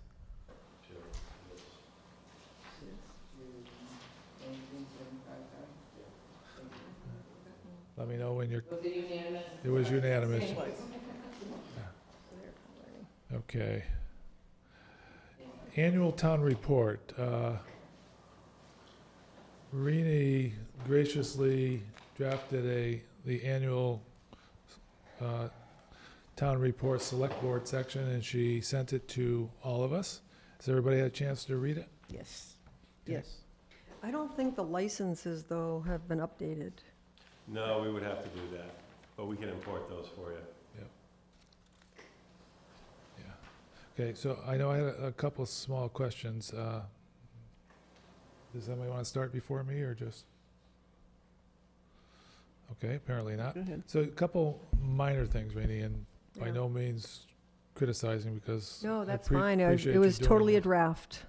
Now, on line 3, where it says select board, I think it should be one word, select board, or wherever it Well, says it. the motion in front of the town tomorrow is that it'd be 2 words. You know what's funny is board, B-O-A-R-D. When you look at it enough, it looks like it's not spelled right, but I'm sure it is. I think the bylaws committee submitted it as 2 words. Okay, so that's fine then. And the last line in the first paragraph, please feel free to contact us or attend the open time for the public at our scheduled meeting. Could we rephrase that, where it says, please feel free to contact us, or attend the select board meeting where you can speak at an open time? Because that says just attend the open time at the public, for the public at our scheduled meeting. I'd like to get them here all the time. So please attend our select board meetings. Yeah, that was, Something like that? that was carried over from a previous Yeah, no. draft, so whatever you recommend. Yeah, just Where's maybe. that? The- Last line. Of the In first paragraph 1. paragraph. It says attend the open time for the public, so we just kind of recraft that. And in the second paragraph, only to give time frame on this, can we start the sentence where it says Ed Gibson, comma, who has just finished his first year as town administrator, comma, has also been very busy and hardworking? Just like to say this is his first year. Yeah. Yeah. Okay, thanks. Do you have this all written down to send along? I do, yeah. Okay, good. There's very little, just, No, that's fine. I just didn't know if anybody's writing this down. yeah, no, I'm not. I have it here. I drafted the whole first Yeah. thing. You can edit Yeah. it. In the one to third paragraph where it says the late representative, I don't think late should be capitalized. Or the, Third paragraph, Oh, or the, You don't think it's capitalized? late representative? Yeah, as in deceased? Oh, I don't. Do we have an English major here? I'm not. Whatever works. Check the dictionary. Yeah, me either. Where we have quorum under operating highlights, should quorum be capitalized? I'm getting a little gun shy here, Rini. I'm not sure. It's capitalized twice. No, I don't think that should be capitalized, no. Okay. And down the third paragraph from the bottom, it says repair of 2 boilers at William E. Norris School. Did we actually repair both of them? I thought we just fixed one. We, No, there were 2. there were 2, but it just starts repair of boilers. I'm just thinking there should be something at the beginning of that sentence. I'm not sure. Oh, yeah. I think it was a bit of a laundry list, and I think I made some of them sound a little bit more rounded sentences. Yeah, And that so- one, I guess I just That's all I'm thinking of. was on the laundry list. And on the next page, where it says ad hoc on the first line, should ad be capitalized along with hoc? The first line of the second page, ad hoc. ad hoc, shouldn't that be capital A, D? Your English teacher would be very impressed. Not if she remembers me.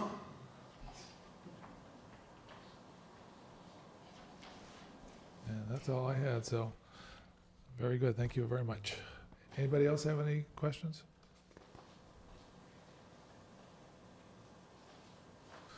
Okay. Okay, disclosure of financial interest. Randall Kemp, Highway Superintendent, trenching, curb cut, enter the public way permits. Did he submit the proper forms? Yes, he has. Okay, and this is just his standard disclosure? Yes, it is. And I'm assuming it's because his wife is the attorney on the property that the curb cuts are going into or trenching? That is correct. Okay. We've seen this before. So you need a motion to accept that? Please. Okay, so, And then your signature. okay, so can we have a motion to accept this disclosure of financial interest for Randall on this project? So moved. Second? Second. Discussion? All in favor? Aye. Opposed? Unanimous.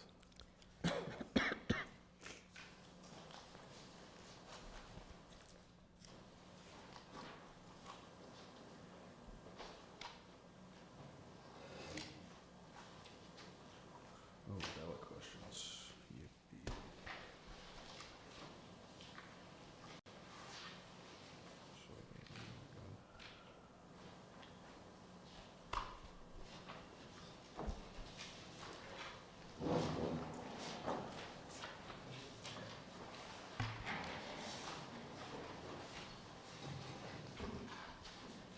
Okay, authorized wording for ballot questions. Okay, on this, we had an issue with timing, so these three items will not make it onto the election coming up because we didn't realize there was a 35-day notice period. Ed, you want to go over that a little more, just so I don't misquote? Sure. There not only is a 35-day notice period to notify the town clerk, but the Board of Selectmen actually has to vote to approve the ballot question wording, and not only approve it, but by a 2/3 majority. Select board needs to approve it by 2/3? Yes, because you'll be requesting it be placed on a ballot. And the issue here, since we can't put it on the next election, we're going to have a special town election.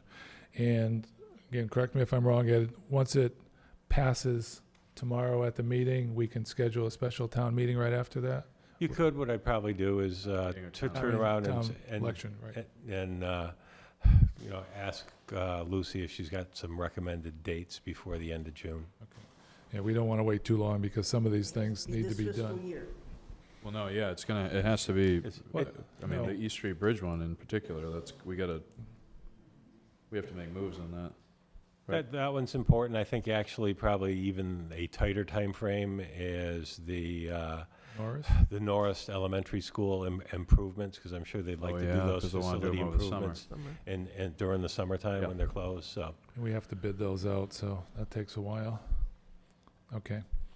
So you, where is our wording here, Ed? Should be in the left-hand side of your packets, and those that are using Dropbox, I put it in as a separate file.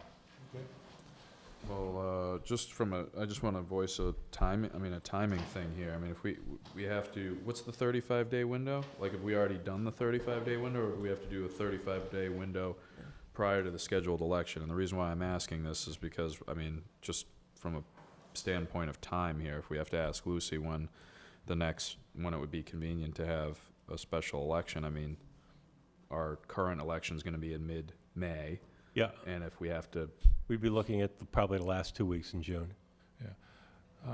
And When's the- school out? but 35 days previous to that is like kind of, I mean, It's coming up. well, it's like now, Well, really. basically- Because we gotta time our meetings here. I mean, we have Yeah, well, another meeting. basically, if you approve these tonight, or amend them and approve them, That's the this goes to 35? the town clerk tomorrow. Okay, got it. That was really what my question was. Is like when, okay, I just want to make sure we're doing it Yep. 35 days in advance Then and the it's not clock going into starts. July. And at a special town meeting, you don't have to have That's why we want to do it tonight. you don't have to have a certain amount of people coming out. If you get 100 people coming out, that's fine. If you get 500, that's fine. So there's no minimum quorum for that. Yep. That's fine. I There thought isn't? the We don't quorum have to do was the 50.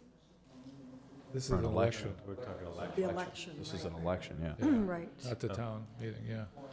If we don't get 50 That's people gonna coming out to increase the vote. budget needs, though. We're talking Okay. election, not Talking town meeting. election, right. Okay. Okay, so I'm, Very different, okay. Oh, right. Good I am point. going to, don't make me use that ballot. Okay, I'm sorry. I'm going to read the ballot questions and we can vote on them. Ballot question number 1. Shall the town of Southampton be allowed to exempt from the provisions of Proposition 2 1/2, so-called, the amounts required to pay for the bond issue in order to pay costs for the construction, fees, permits, engineering, design, temporary or permanent easements, or any other eligible costs associated with the construction of a new East Street Bridge and to the demolition of the existing East Street Bridge, including any and all incidental and related costs, and there will be a check for yes and a check for no. Just in case there's any questions, I'm going to call for motions individually. So can I have a motion on this ballot question? So moved. A second? I'll second it. Can I Any just dis- ask, when this was voted at town meeting in the past, to go ahead and bond this, so we don't lose the $1 million on the state grant, there was a dollar amount. There doesn't have to be a dollar amount to this? No, it's specifically by statute, and I was surprised by that, but I went by and read it a few times, and Wow. you're not to include the dollar amount. Yeah, but don't, People are gonna be thinking this is a 2.5 override, the way it's exempt from the provisions of the Proposition 2.5. I think it's a little deceiving, don't you? We're going to have to get up and explain it to them and give them costs associated with it. It's a ballot, though. Yeah. It's a ballot, though. Yeah. How are you gonna do ballot that? question, we're not explaining it. We I don't know, it just seems like I think people are gonna read into it that it means a Proposition 2.5, the way it's worded. Well, maybe the moderator will have a little session before the vote and explain these questions. He's always happy to go out there and inform the town. Oh, maybe we could persuade him. So we've got a motion and a second. Any more discussion on this one? All in favor? Aye. Opposed? Aye. You oppose? Yeah. Okay. Can we word it differently? No? Oh, I was, Within certain parameters. Mm-hmm.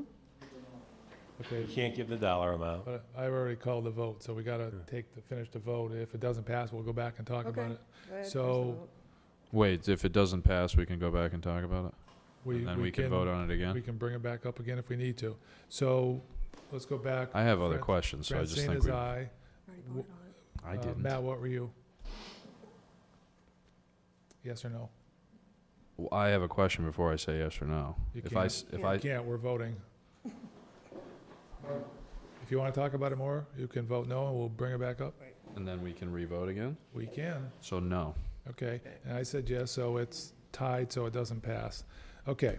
All right, so here's, Let's talk about it yeah, again. so here's what I just want to talk just a little bit more details, Ed. I just want to understand the statute. So, I mean, obviously, there's a component of this that's coming from taxes from taxpayers, but then there's a component of this that's coming from a grant that we already have. We don't articulate that in the ballot question. We don't, the voters don't understand, like, I mean, because to me, this reads, which is not in the same vein as Rini, but potentially, to me, this reads like regardless of that grant, like, we're gonna go ahead and do this. And I don't know if, I don't know if I mean, I don't even know where I personally stand on that issue. I mean, I'm for this because we have a grant that we may not otherwise get in the future, and that helps pay for a very expensive bridge. And so I think it's the financially responsible thing to do to fix a bridge that's otherwise going to need to be fixed down the road and utilize state money to do that. However, this article to me reads that we're fixing this bridge regardless of whether we fail on our timelines or whatever it else there is with regard to that grant that we already have in hand. Would you agree or disagree with any of that? Like, we're fixing this bridge regardless of whether we have the grant or not. That's what this says to me. Is that a true statement or not? No, because you're still bound by the town meeting vote at $1.6 million. Okay. Can we just remove and just say, shall the town of Southampton be allowed to pay for the bond issued in order to pay? Can we just get rid of the exempt from the provisions of Proposition 2.5? No, you cannot. That is. Can't. Let me get the statutory requirement and read it to you to make it easy. The law tells you exactly Get it or how you whatever. have to present that language. No, I believe him. Ed, come on back, Ed. We believe you. Yeah. We believe you, Yes. but we appreciate that. All I'm saying is I think it's going to be a little bit deceiving. You just have to educate the public Yeah, on that. it depends on how it's That's introduced. How those questions are. and, Yeah. I've done a lot of them in working in Long Meadow, and Yeah, it's really up to you to get the word out to people, telling them what yes it means and what no means. it basically means that the town's going to go out and bond to get $1.5 million to fund this, so we keep the million $1 grant. million we already Right. have. Right. But it's just unfortunate that none of Which, that. by the way, is well articulated at town meeting, though. Right. Which is what Which was is why they suggested, passed. Like, that was well, Which is yes. why it passed. So this is just backing up what was passed at town meeting. I know, but I just wish it was worded differently. But, yeah, but And if if you it can't, you can't be worded, can't. but if it can't be worded differently, then the explanation that we're having right now is what should be given to people. Can you And do just- anything as a, sometimes there's a Reference little. to town meeting, or not? Can you put anything like a descriptive thing, a statement on the bottom saying, this would allow the town to borrow $1.5 million and along with the state grant, It's 1.6, but. excuse me. Can Would we the do town that be able on a to, ballot? can you put a little thing down the bottom of this? I'm not sure if we can I've legally never do it, I've never seen it on a local, on a ballot. but it shouldn't be any reason why we can't have a handout. Oh, with referendum questions, it always says, this means blah, blah, blah. Well, Anyway, that's state, Right. okay. yeah. Okay, I mean, I'm satisfied. Are you? All right, I there's feel no other like way we're- around it. feel I like just we're wanted doing more everything we can. discussion about it. Just, I would be disappointed if it doesn't pass because people think it means that they're voting for it, against, or on override. So we'll just have to get the word out, I guess. I guess, yeah, we have to inform the town. Okay. Okay. I'll create a motion that we approve ballot question number 1 then as written. Is there a I second? second it. Any discussion? All in favor? Aye. Aye. Unanimous. doesn't look like, this looks like it's. Okay, ballot question number 2. Shall the town of Southampton be allowed to exempt from the provisions of Proposition 2.5, so-called, the amounts required to pay for the bond issued in order to pay costs for the purchase, for the purchase of a new dump truck with plow and sander body for the highway department, including any and all other costs to equip the truck, including any and all costs incidental or related thereto. Seems like any and all other costs in there twice. Would somebody agree with that or no?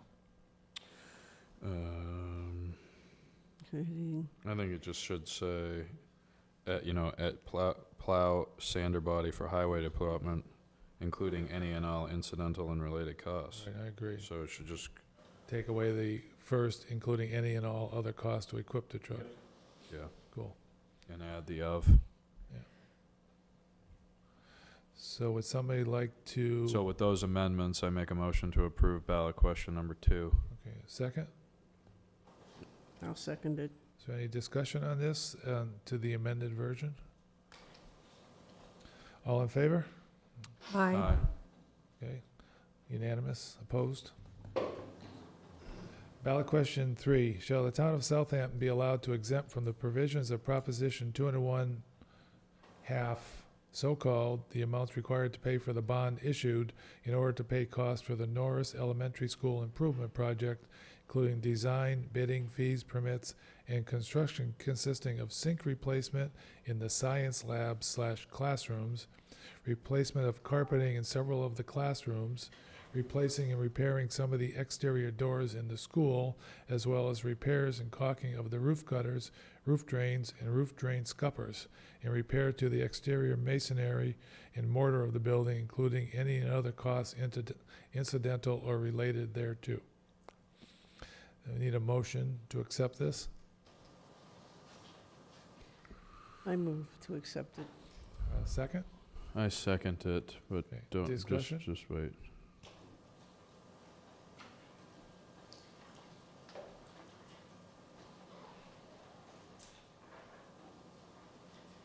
I'm good. We're good. Just, Oh, to wait. remind people that Go ahead. it is the science labs, but it's the faucet. I mean, I think that's important because there was a water issue with these faucets in terms of lead. So it's just, I mean, if you think it's okay to put science labs, classrooms, it sounds a little, I mean, it's pretty basic. Isn't that to replace the water faucet sinks in the 5th grade classrooms. Yes, that's what, Yeah, that's what it which is are for. It's a also whole science wing, labs. it's a whole wing of the school that needs new sinks. Is that where you're going for? Yeah, I think people might know that that's pretty important. I think science lab Yeah. sounds a little bit more. So what would you Over the top. suggest the wording would be changed to, Rini? Sink replacement Oh, in it the actually class. does say sink replacement. but Okay, it's- that's it fine. I'm sorry, I didn't specifies the see area. that. Yes. So you're okay with Yeah, science I'll make a labs? motion to approve it as is. I think we have a motion and a Okay, you second already already. did? Okay, good. So, Good. all in favor? Aye. Aye. Opposed? So unanimous? Good. Thank you. Thank you.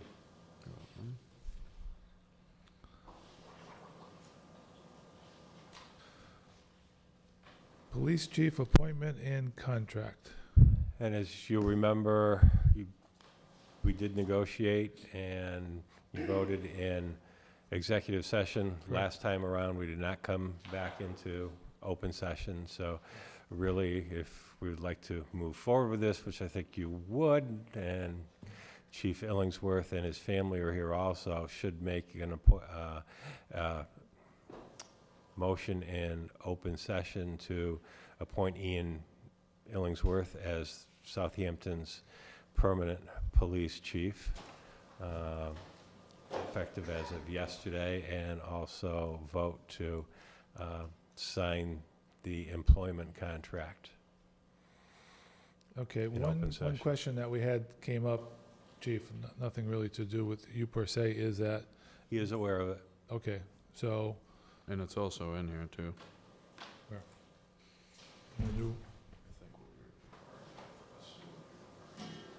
Yeah, that we broke out the two pieces of the annual salary. that's Yeah, not he in gave here. us a new one. Yeah, Yes. that's not in here. Okay.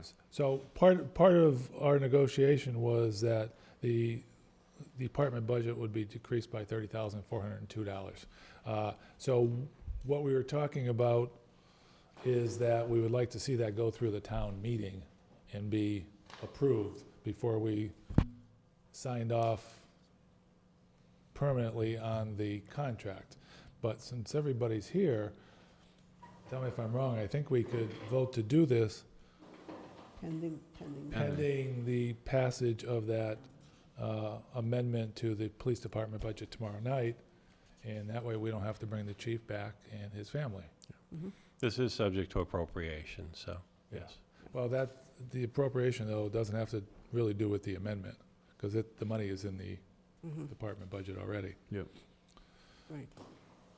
So, we need a motion that states something similar to what I just said, so who would like to? I will make a motion to appoint Ian Illingsworth, the chief of police for the town of Southampton, with the contract amount subject to the appropriation of the town at tomorrow's town meeting.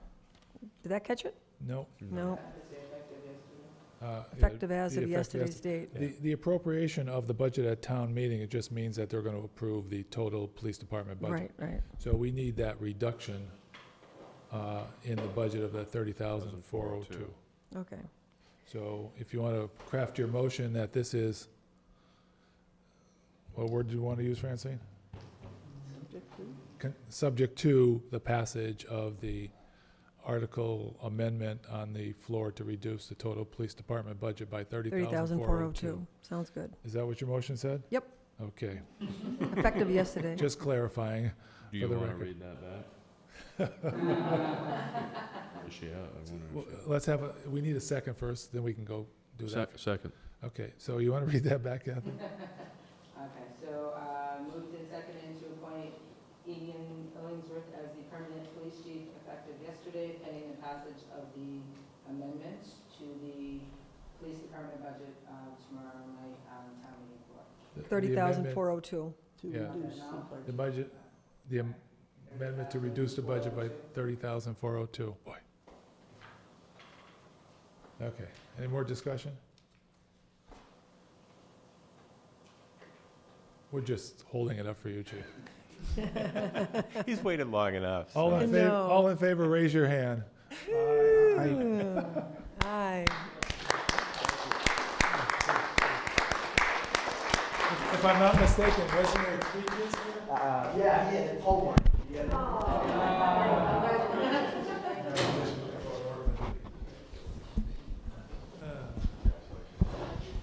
So you can come sit through meetings anytime. You want to take your picture? Yes, it'd be good, I think. Yeah, no, we'll get a picture of you, chief. With your kids?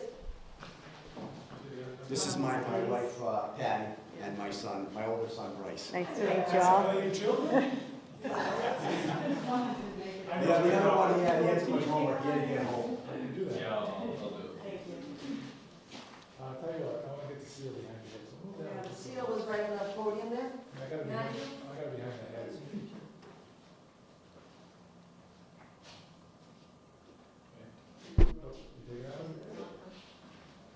Let's get a picture with us with the chief, and we could put it in the paper. Thank you. Hey, you can take one of this? Yeah. She'll get one of those. And you want to have the seal right here.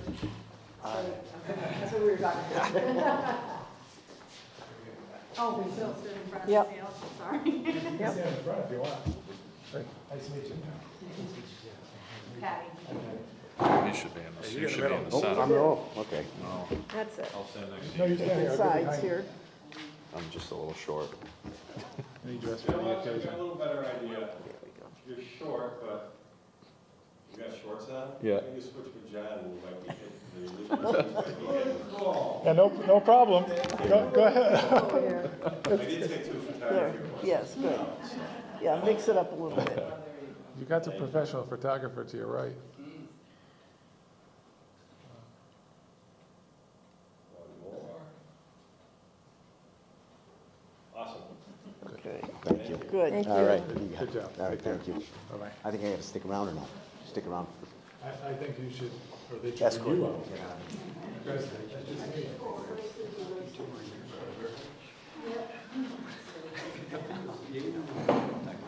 It'd be nice not calling him in from.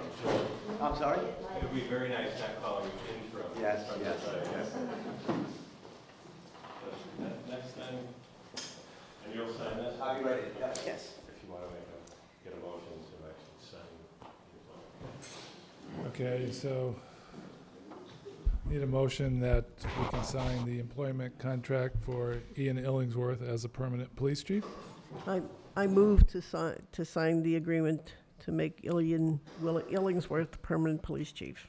Second? Didn't we just do this? No, he wants a motion to sign this. We appointed him, now he wants a motion to. Oh, second. Discussion? All in favor? It's very demanding.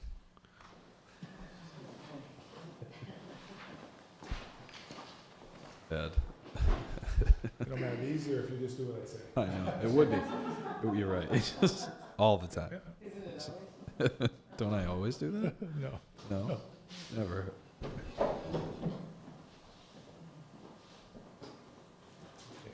you mind signing these? Okay. Any other business that cannot await? We have all these PCS. So I'm gonna say we take a 5-minute break, Okay. and we'll come back in 5 minutes.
Get on with our agenda.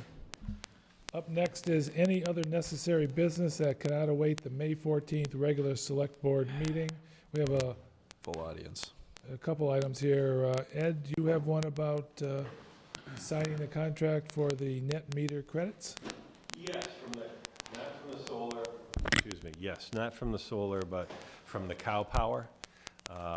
And what has happened is they are finally ready to come online. So we had originally signed up for, and I will mess it up, but we had originally signed up for one in one community, but they both came online at the same time.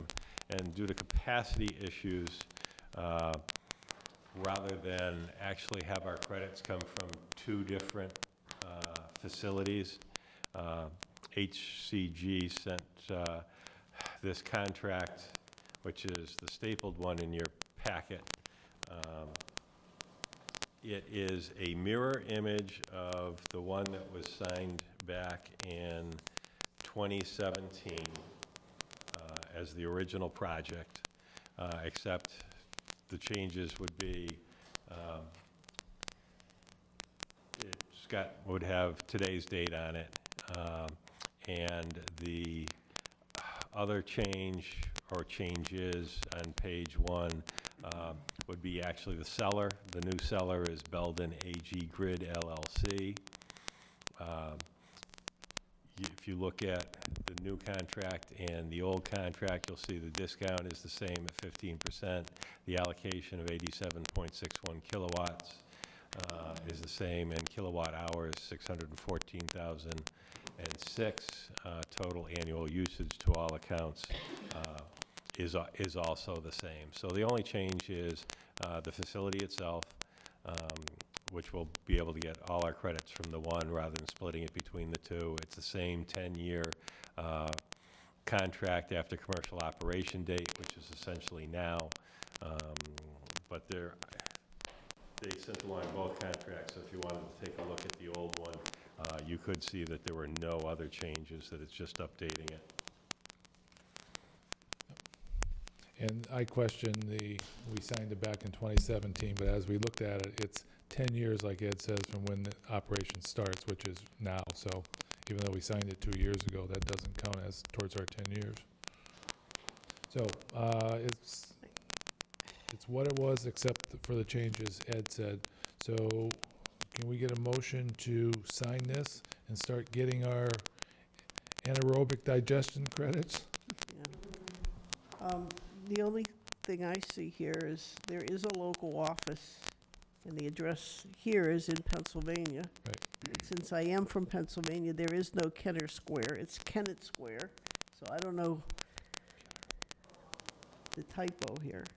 What are you saying it should be? I'm saying there is a local office, Right. and they're not using that address. The local office is here in Hatfield for Belden. But this But being, now that they're using the one in Kenner, there's no Kenner Square. It's a Kennett Square. All I'm doing is making a typing correction. so how do you spell that? It's K-N-N-E-T-T, Kennett Square. Kennett, N-E-T-T. Okay. So if there's no other issues, we need a motion with that one change to the address to Kenneth Square. Mm-hmm. Do you want to make that motion? I move with that change To to sign the, accept the net metering credit agreement. okay. Do we have a second? Second. Any discussion on this? All in favor? Aye. Opposed? Okay, unanimous. Do you have that where we sign it now, Ed?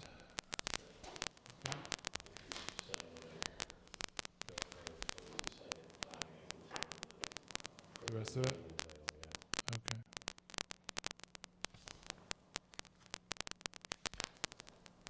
There you go. I didn't know. Okay, I asked Ed to, let me back up. We need to do an annual evaluation on Ed as town administrator. He was really here a year in January, so we're behind on that. So I asked Ed to check if we could discuss it as a select board in the beginning in executive session, or not, or if we had to do it all in open session. So he's gonna check on that, and he'll get an answer for us quickly. And I asked him to schedule it on the next agenda so that we can start the process.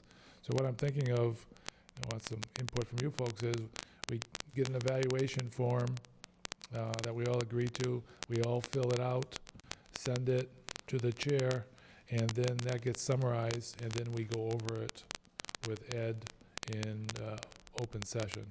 My only question on executive session, can we as a select board sit down together and discuss it first? So we need to get that on the agenda. You know, if I remember correctly, the first step was he was going to, according to his contract that we approved, was he was going to do a self-evaluation first. Yes, I did ask him to send his goals to us. Thank you. John, can I mention one other thing onto this, any other business? Okay, but let's... When you're done. Yeah. Any questions on this particular process? But it's going to be on the agenda in the next meeting or two. Okay, go ahead, Rini. There's just a lot of, what, did you want to talk about the question on this? No. Okay, so... There's a lot of discussion on social media about the bike trail, like a lot. And I'm just wondering if we can add that to an upcoming agenda. Yeah, I spoke with Ed on that last week it was, and he is, because of the agendas being full, he's got it scheduled after the town meeting. He's going to bring the new head of the Greenway.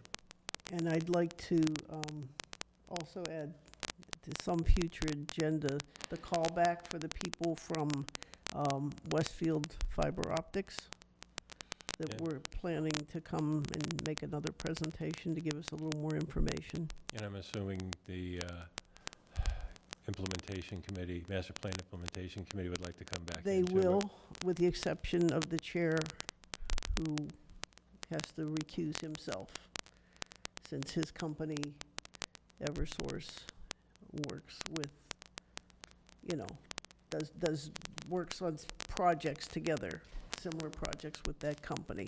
So he will recuse himself from that meeting. Got it, okay. But that's all. There was another presentation, John, maybe you remember, because I don't think Matt or Francine were on the board. But do you remember the presentation that somebody came and it was very interesting? It had to do with limited sewer. And they came and they talked about the possibility that we wouldn't have to have like sewer throughout town, but we could do something specific to Route 10. Do you remember that? A long time ago, either joining Easthampton or Westfield, you mean?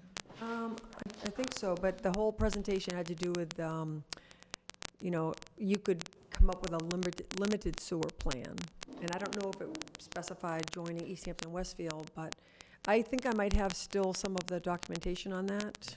Does it ring a bell at all? It does ring a bell, but that, I'm thinking it was years ago, a couple of years ago? I mean, as well, we were on the board, because Right, I've only yeah. been on for 2 years, so. Okay, so yeah. And by limited sewer, I mean, that makes, I mean, limited sewer, what does that mean? Like, Only certain parts of town. why would that be a problem? Why is that, why do you guys make that sound like that would be We have an no- obstacle? We have no sewers now. We'd have to join in Westfield or Easthampton or have our own processing plant. Yeah. And it's a huge debt exclusion. I forgot how many tens of millions or whatever the number was. It was just such a huge project that we just let it lie. But if we want to bring it back up, I think it's a great idea. Because if we got sewer along the Route 10 corridor, as we discussed, maybe we can bring some businesses in. Yeah. Get the tax I'll see what I can revenue. find, Okay. maybe check in with other people that might know about it. Do you have any thoughts on that, Ed, and where we can go to maybe bring that back up again? You know, it's probably in the previous minutes. I'll Okay. look into it and I'll bring it up. Well, I'll if we- send an if- email. Yeah, if we know it's in the last couple of years, I'll take a look through the agendas and the minutes and see what I can find. Yeah, it's definitely since I've been on the board. Okay. Okay. And I would also think Randall would have a handle on that, too. Yeah, I'll check with them. Okay. And one other item. Sure. We've been hearing from a resident, I've been getting emails, I'm sure you have as well, on software as a service. It's, you know, it's kind of municipal technology to help municipalities remain up to date. Oh, I know which Okay. emails you mean now, yes.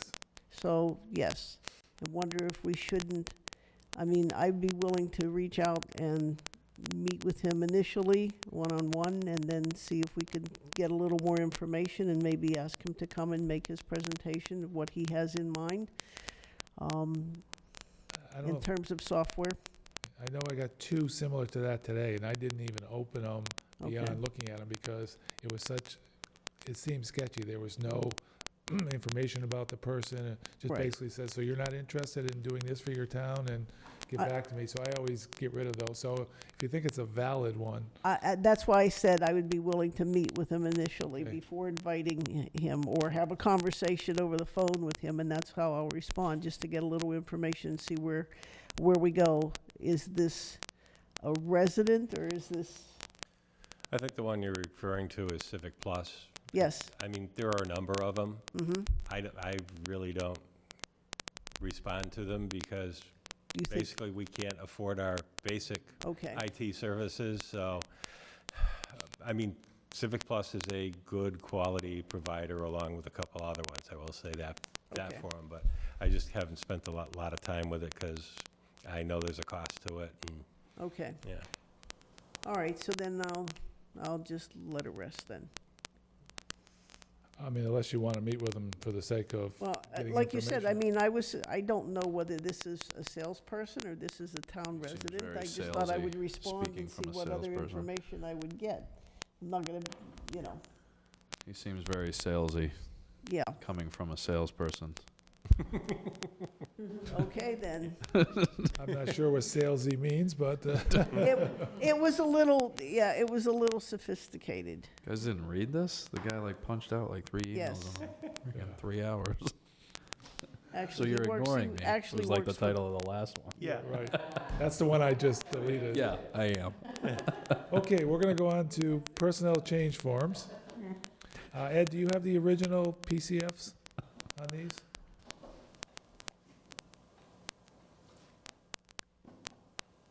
Do I? Let me go take a look. I'm going to bring them up electronically. I think we gave them to you. I think we gave them to you. I think you did too. So first of all, we have, looks like Daniel Covington, Yes. auxiliary position, non-benefited, replacing Joshua Lamb. Mhm. And Joshua Lamb was promoted from part-time officer to full-time. Mhm. So it doesn't look like there's any hours per week. So it's just auxiliary, so. And there's, the hourly doesn't apply because they don't get paid. So I'm gonna go on to the next one, which is Alexander Gonzalez. This is part-time emergency. This is emergency PCF, non-benefited. Replaces Sarah Nadowski, I believe it says. Yes. This is $15.31 an hour, varies per week. And this is for a dispatcher. Yeah, I think, it says varies per week. Right. It says. It's on call dispatcher. Yeah, I mean, I think we actually amended that, or we wrote in there that we didn't want the language to say varies. This is the emergency one. We've got a, No, but it's listed as part-time, right? right, part-time So it needs emergency. to be less than, On the- it needs and to be part-time, yeah, less both. than 19 hours. It can't be Mhm. more. So let me go to the permanent one. I have the permanent one here. Yeah, there's a regular one. Part-time benefited, yeah, that one does say varies. Not benefited. Benefited, no, Yeah, but we if it, specifically did this at PQB. okay, We didn't love the varies that's in there. It needs to state that if it's part-time, it's what, 19 hours or less than 20? less than 20, because even though it says non-benefited, if this person continually works 20 hours or more, then we're So obligated. hours per, this was, we talked about this, Ed was there for it actually too, so. And we're talking about this public safety dispatcher. It's the part-time one, and it says varies for hours, and he said the PQB was concerned that it could And we go actually over. wrote on it, Yeah, less we than wrote- 19. Yeah. Yeah, I don't have on here, so. Okay. That's- Package I gave you, that is- might have the originals in it. Just take my stuff off the top, and yours will be there.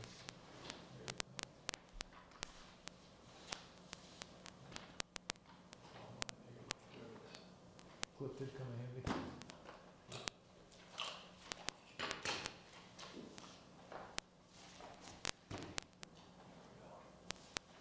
Got him in there? Yeah.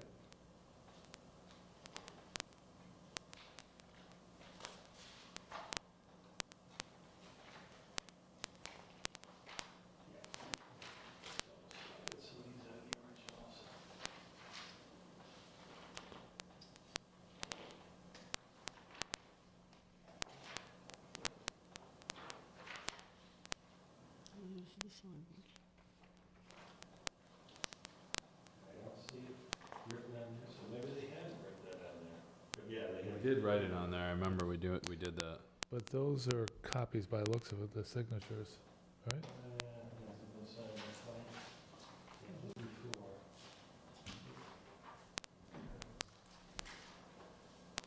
So we don't have originals for any of these, right? Let me go take a look. Okay, so I'm gonna pass over these for now while Ed's looking.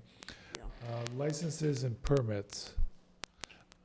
Ed, before you run, all these licenses and permits, is all the paperwork filled out, all the checks in and all that? All paperwork, yep, all the paperwork's in, we got all the Conan Park permits, Okay, so everything's okay. everything is A-okay.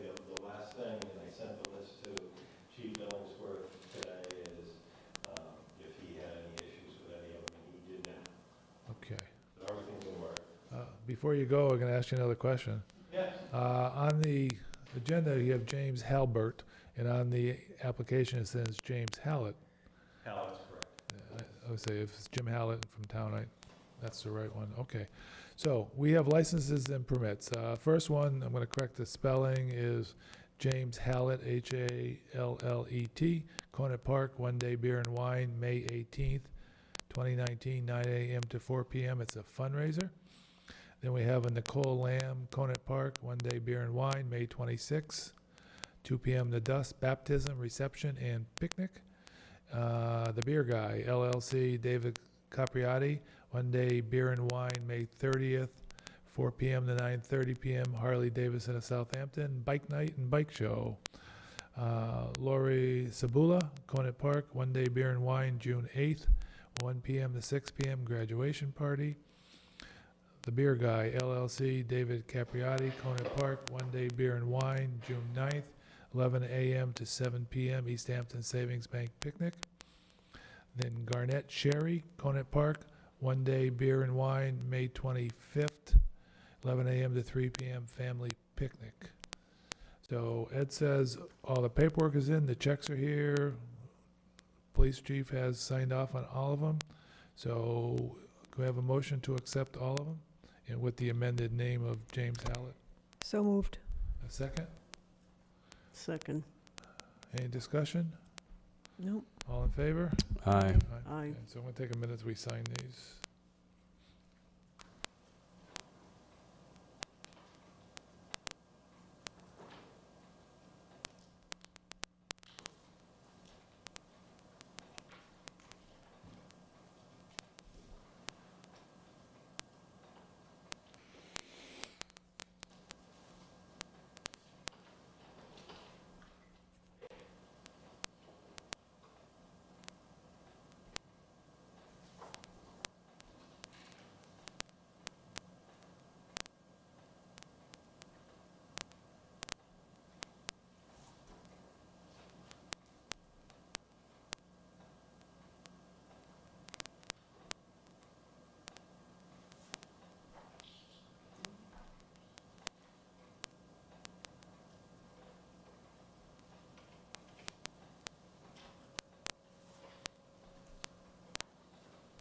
Hey, John?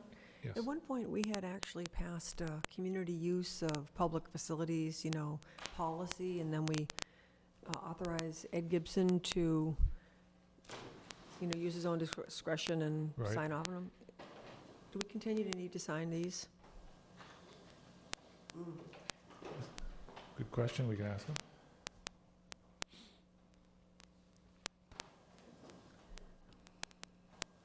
Okay, Francine, warrant, you signed that? No, you signed it, but Oh, that's the one I signed? Okay. So go ahead and read it. W19-43 for $97,755.11. Okay, I signed it, so no other action is needed. So minutes to approve, none. Pending items, town hall generator, that's all set. Traffic study we spoke about already, open space and rec plan, DOER, dog complaint. A dog complaint, I want to ask Ed for an update on that. There's supposed to be paperwork served, I believe. Okay, the calendar announcements, we've already gone over those dates.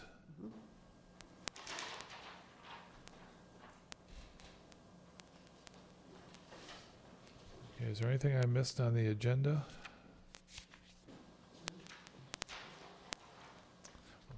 When we get there, we have one executive session.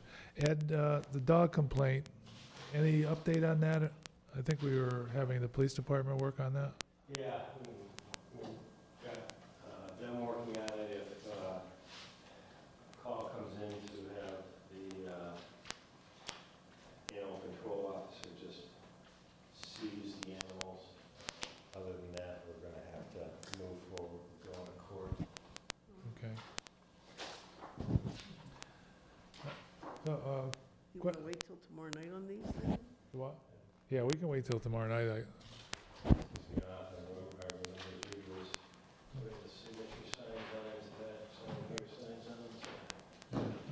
We got another meeting tomorrow.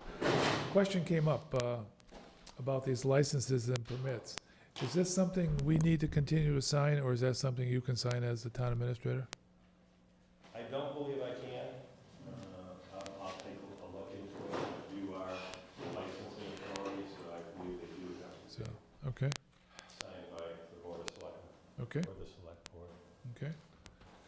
So if there are no other issues that we want to talk about in open session, I'm going to Did we go. read the warrant in? Yeah, we took care of the warrant, we signed it, voted on it twice. The payroll warrant? Oh, the payroll warrant, Okay. we went through that already.